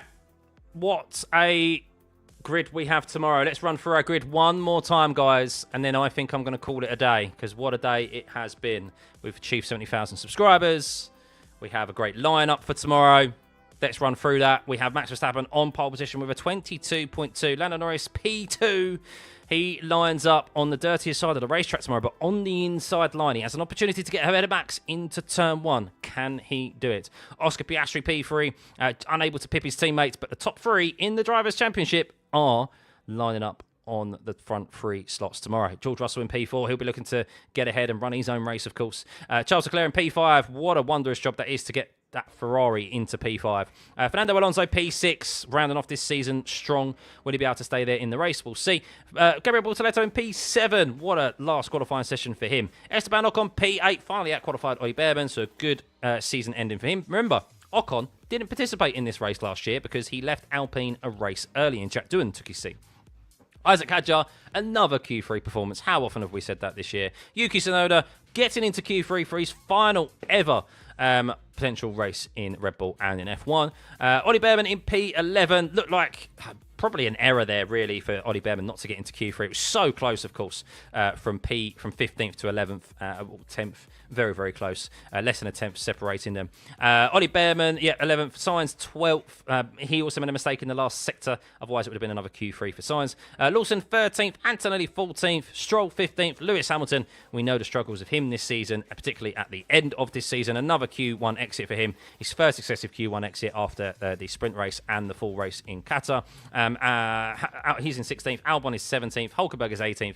And Gasly and Colapinto, the 2 Alpines, rounding off the season where they have been for the majority of it as the slowest car in 19th and 20th. That is our grid for tomorrow. Don't believe there's any penalties coming the way. Jarvis, thank you for the 10 gifted, by the way. Much appreciated. Much, much appreciated. Wow. W for Jarvis. Thank you, buddy. Wow. You're sure Yuki will start on hards and possibly to hold up McLaren's after their pit stop? Yeah, we'll see. See what the strategy is. So, do I think the order would be different if Piastri went last? Piastri did go last in this. Well, he didn't go last as in out very last, but he went out behind Norris, didn't he? A couple of cars between them, so. Villa beat Arsenal. Did they really? West Ham aren't playing today, are they? They're playing tomorrow. So.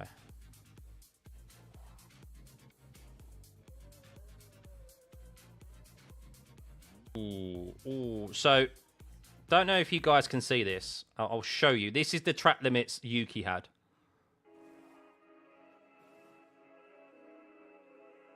Look at that. That's the track limits of Yuki had. That's so close. I can't tell. That's what I mean. I can't tell if that's in or out. I can't tell if that's in or out. Safe or not safe? Can you see that or not?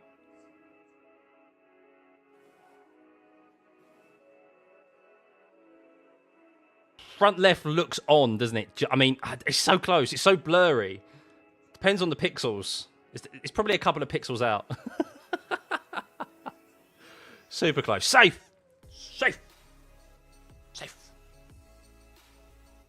Right. Who do you think is going to win the championship tomorrow?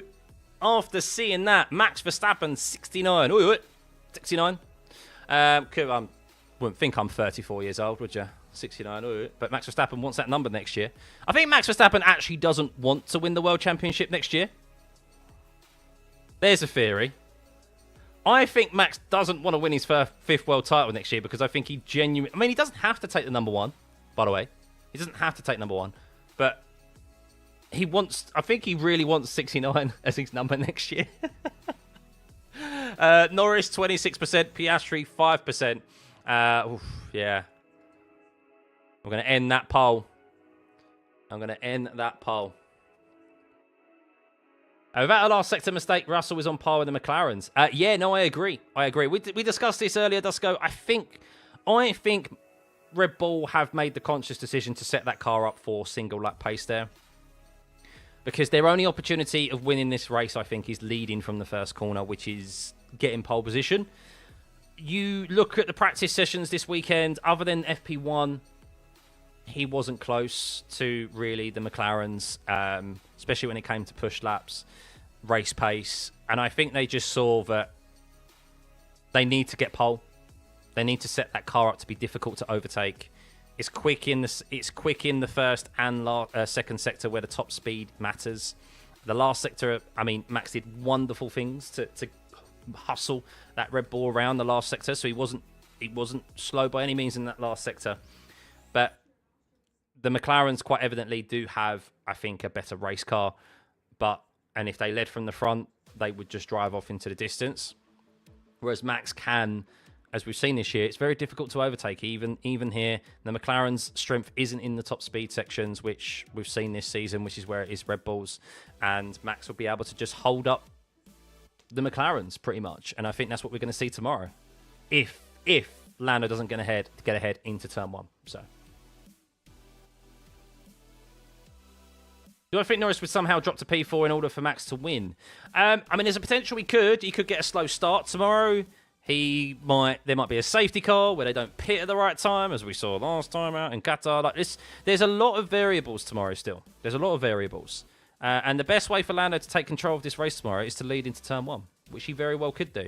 And if he doesn't, it's going to be a very, very different race. That's for sure. Because Piastri is also fighting for this championship. And George isn't someone who's going to... I don't think George is going to sit there and back off and hold on. I mean, Norris may try and bribe Russell tonight. He may try and bribe Russell and go, you know that nice... I don't know. I mean, they've got so much money anyway, but he might try and bribe Russell in some form. I mean, George probably is sitting there right now, and it's probably, right, Max, Norris, who's the highest bidder? What can you give me? Max will want George, obviously, to take any opportunity he can. Norris will want Russell not to attack him. Be like, right, who can offer me the most? What you...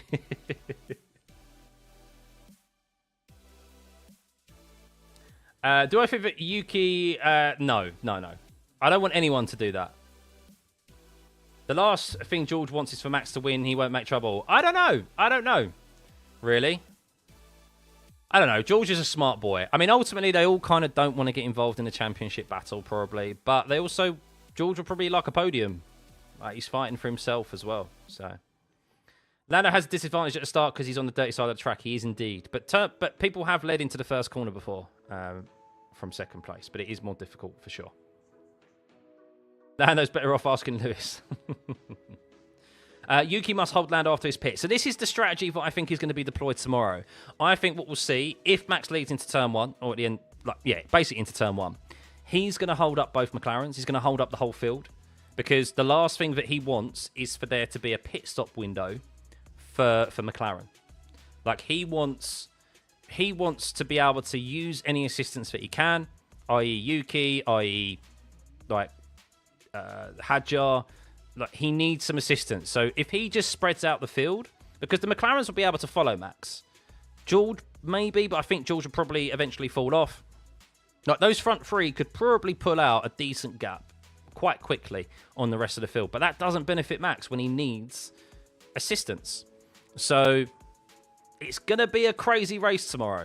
It is going to be... What the image I've got in my head is it's 2016 on steroids. Because Lewis Hamilton needed Rosberg to finish P3, I think. He needed to finish P3. And Like, he backed up Rosberg so much that Vettel was on the attack. That's what Max needs tomorrow, but he needs P4, so he needs it even more so. Especially if Norris is P2, but Piastri will obviously try and go for the move on Norris as well because he wants to win the race, and that's the only way that he can win the race. It benefits Piastri tomorrow if the field is close. So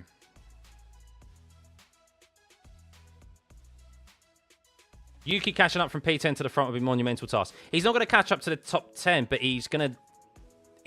Max is going to try and keep him in that pit stop window. So if the McLarens do pit, then they have to contend with Yuki, you know.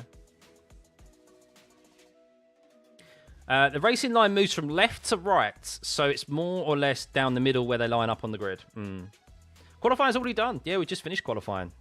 Max on pole, Lando P2, Oscar P3. Piastri won't hesitate to move on Lando. I'm not sure George will. Yeah, that's the. You think won't hesitate? Yeah, sorry. Yeah, Piastri won't because he's still fighting for himself. He still needs a race win.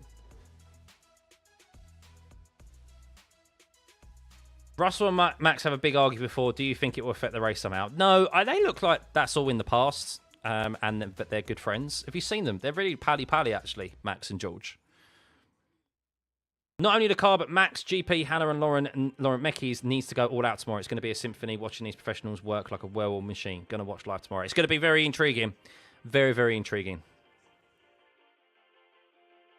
I think they all deserve to win. I do think that probably Norris is most deserving, hence why he leads the championship. I think Piastri has been good for 2/3 of this season, but his last third has been so dramatically poor that it's allowed Lando to recover this season and lead as he does. And really, Lando should have this championship wrapped up already if it wasn't for McLaren.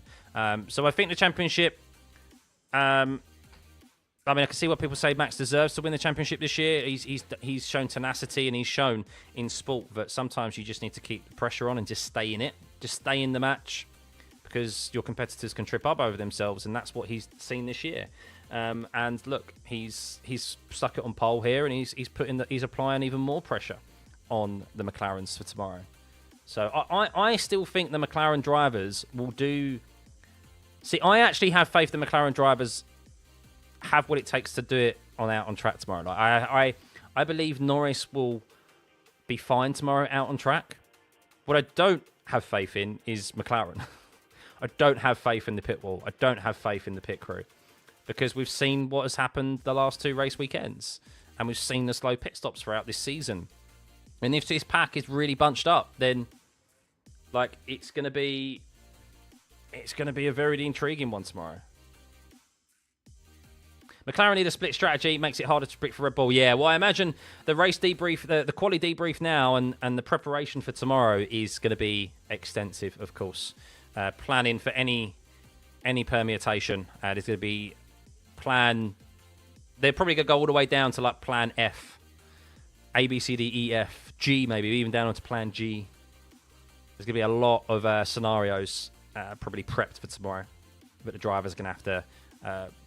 memorize.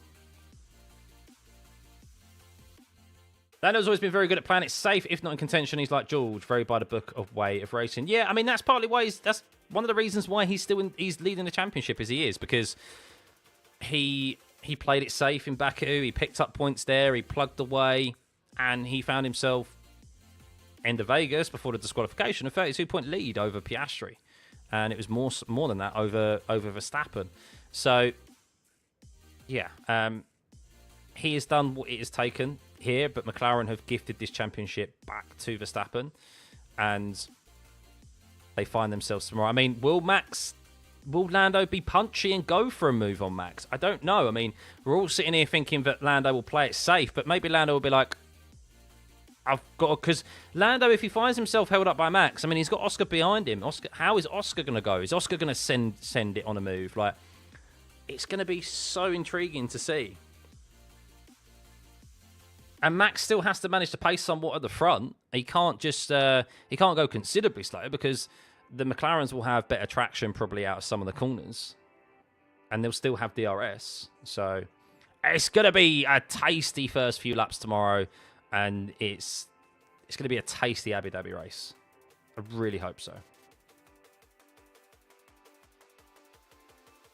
Who's on pole position? You can see here if you're just tuning in.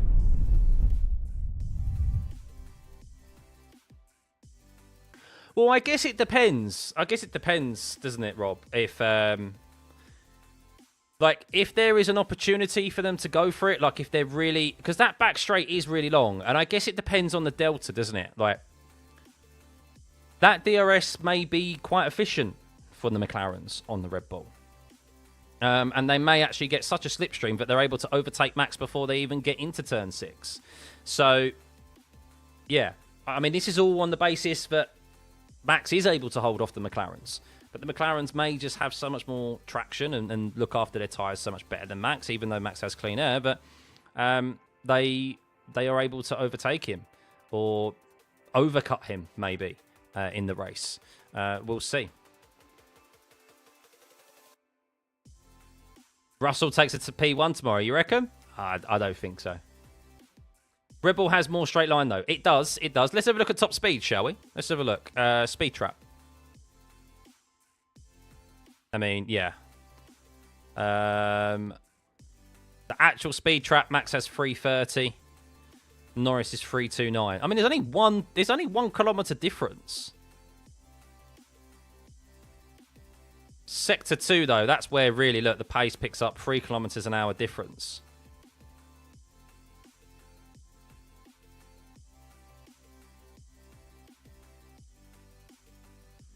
But I don't know if that Sector 2 was actually Max getting a little toe from Yuki.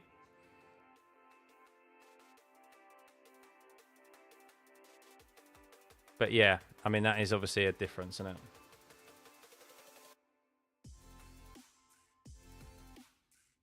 Yeah, Max is also running. Yeah, Max is running lower downforce. Of course he is.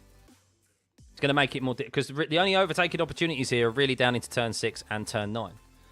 You don't really ever want to overtake down into turn 5 unless it's obviously last lap scenario. But yeah, it's more so about turn 6 and turn 9. And if you've got the pace to hold off those behind. And Max was quick in the first sector as well. So he's not going to be slow in the first sector. The only thing tomorrow that may hurt Max is the tyre deck. How is the tyre deck tomorrow for Max on that Red Bull compared to the McLarens? I don't know.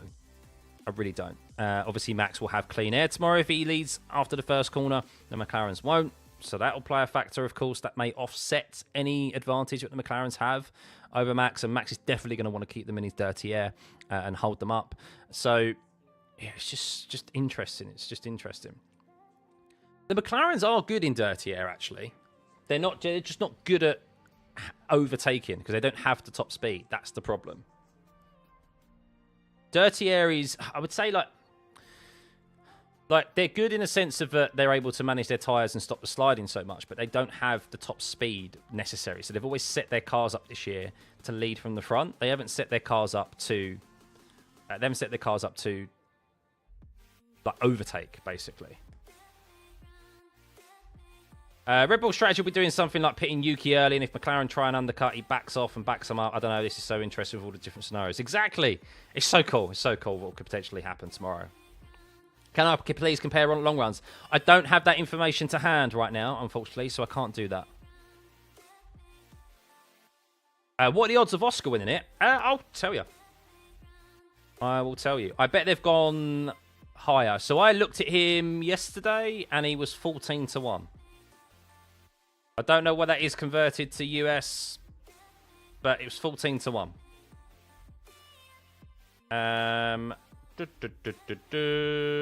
Let's see. Pardon me. Where is it?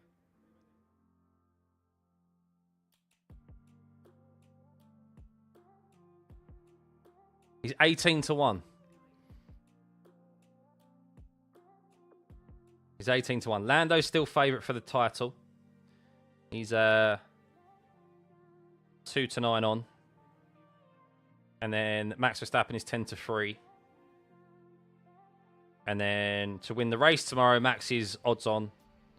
Lando's 2-1. Oscar's 10-1. That's the odds for tomorrow. So UK odds. So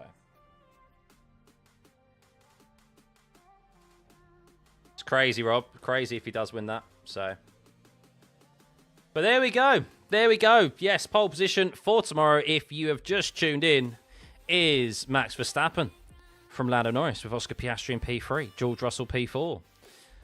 Interesting times. Of course, Max needs one last look at those permutations. Max needs Lando to finish P4. If he finishes on the podium, he doesn't win the championship. If he finishes first and Lando finishes P4, they'll be on the same amount of points, but Max will win on countback. Oscar needs to win the race and Lando to finish P6. So will we see a scenario tomorrow where Oscar... I've got a suspicion.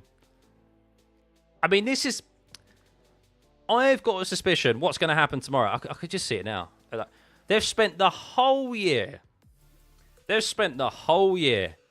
about fairness, about papaya rules, no team orders, and it's going to happen on the last couple of laps of the season, isn't it? Lando's going to be in P4, George is ahead of him, Oscar's P2, Max is P1. Lando needs that podium. Oscar, you ain't going to win the championship because Lando's P4. He's not finishing outside the top 6. We need you to drop behind George. That I can see it now. The way this whole season has played out about fairness, about papaya rules. That's how the season's going to end. 100%. Okay, maybe not 100%. 99.9999%. I've just got to, like... It's gonna, isn't it? It's just gonna. And it's just... Oh... And it's like, does Oscar do it or not? Does Oscar do it or not? And that's where it will come down to, does Oscar actually drop back to allow his teammate to finish P3? The order may come in. Well, the order will come in, but you still have Oscar, whether or not he decides to give that or not. It's going to happen, isn't it? It's going to happen. And will he do it? Will he not do it? I don't know. The thing is that it's...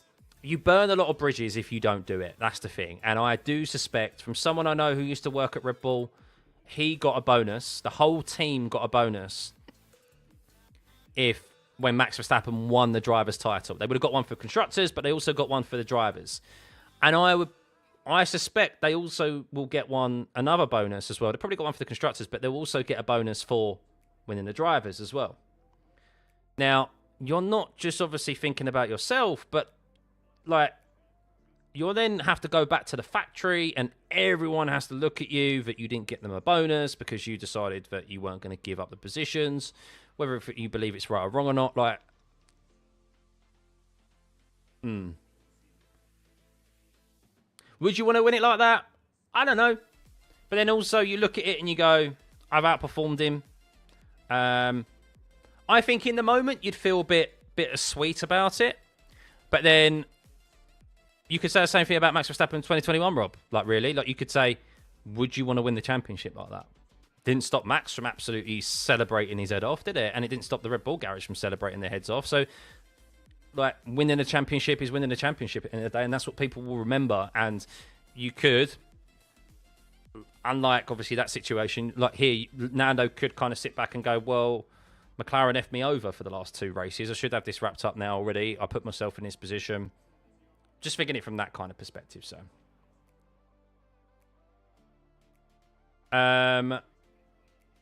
There's hypocritical about that with one. There's nothing hypocritical about with one driver in position to win. It doesn't contradict the rules they established.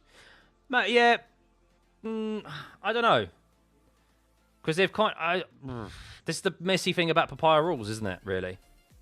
But it also, the thing is that Zach Brown hasn't bloody helped himself, has he? Rather than keeping his damn big mouth shut, he came out with the whole hoo-ha in an interview not too long back going, well, I would rather us lose the championship to Max Verstappen than ask one of our drivers to move out of the way and implement team orders. That's all well and good in an altruistic world. Like, do you know what I mean? But we don't live in that world. And you and your own team's misgivings have brought Max into it, and now you're in a situation where you have to eat bloody humble pie and go back on yourself. So, yeah. There's too many people that would be unhappy from inside the McLaren team. Stakeholders, the board, owners, the team as a whole, with both like the staff. They would rather see them win as a whole the Drivers' World Championship and hold both titles than have the aim of fairness. Like, I'm telling you now, if I work for McLaren and Lando winning this Drivers' World Championship results in me getting a $5,000 bonus or whatever that bonus is, just before Christmas, I couldn't give two hoots which driver wins or fairness. You just make sure that we bring home the Drivers' World Championship, because that means a lot to me. That means a lot to me. So, that's the perspective of if I was working for McLaren. I wouldn't give two hoots about fairness. And a lot of the staff are probably thinking the same thing right now about this whole fairness thing anyway, and the papaya rules, and thinking, oh, for goodness sake, like, this should be wrapped up ages ago. Like, do you really think Oscar would not give third up on his own, regardless of what he is told to do it? I don't know. I mean, he doesn't know, obviously, the positions of the drivers, probably when he's racing. It depends how the race pans out, of course. So, papaya rules are like the rules-based order. Rules for thee, not for me.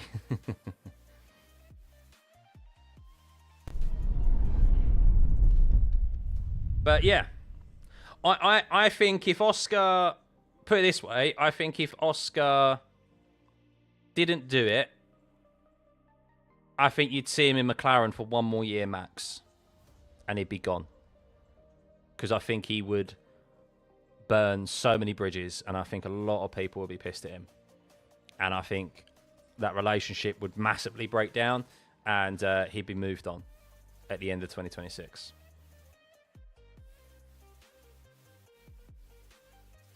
Not by himself. No, I don't think Oscar's going to do it by himself. He'll do it if he's told. Yeah. But look, this is a situation we potentially find ourselves in tomorrow. We could end up with a race where Lando leads from turn one and he leads to the end and he dominates it. But I hope that's not the case. I hope it's more interesting for us, because that'd be a boring end to this season. But yeah, there we go. That is it, guys. I'm going to call it there. A big thank you to everyone who tuned in. Over 70,000 subscribers today. Oh, what an achievement. Thank you, everyone. Thank you. We are back tomorrow, of course, for the race. We're going to be live an hour and a half before the race begins to get G'd up for the race. Have a look at the strategy options, of course, the pit stop loss time, the scenarios again to remind you all, and potentially what we could see happening in the race. It's definitely one you want to tune in for. It's going to be a brilliant end to this season. Hopefully it is anyway. And we're either going to have a 5-time world champion tomorrow or a brand new world champion for the first time ever. So 4:30 a.m. Oh, stop it, Taco. You know you want to be here. You know you want to be here. Gillette, just wanted to quickly thank me for my amazing commentary this year. You're a blind girl. Oh, and you can ensure that your descriptions are absolutely impeccable. Thank you for your kind words. That's much appreciated. I'm still here. I'm always still here. I love talking F1. And the missus is out. The missus is out with little one. They're out. So I've got the place to myself. But I kind of want to go and chill now. My voice. I want to rest my voice for tomorrow. Because we need it prepped for tomorrow. Some nice hot water and honey. Sort me right out. So yeah, have a lovely rest of your Saturday, guys. Thank you as always for those likes and subscriptions. And the memberships. One more to go for 2025. One more to go. Oh, I can't wait. We'll see you tomorrow. Bye.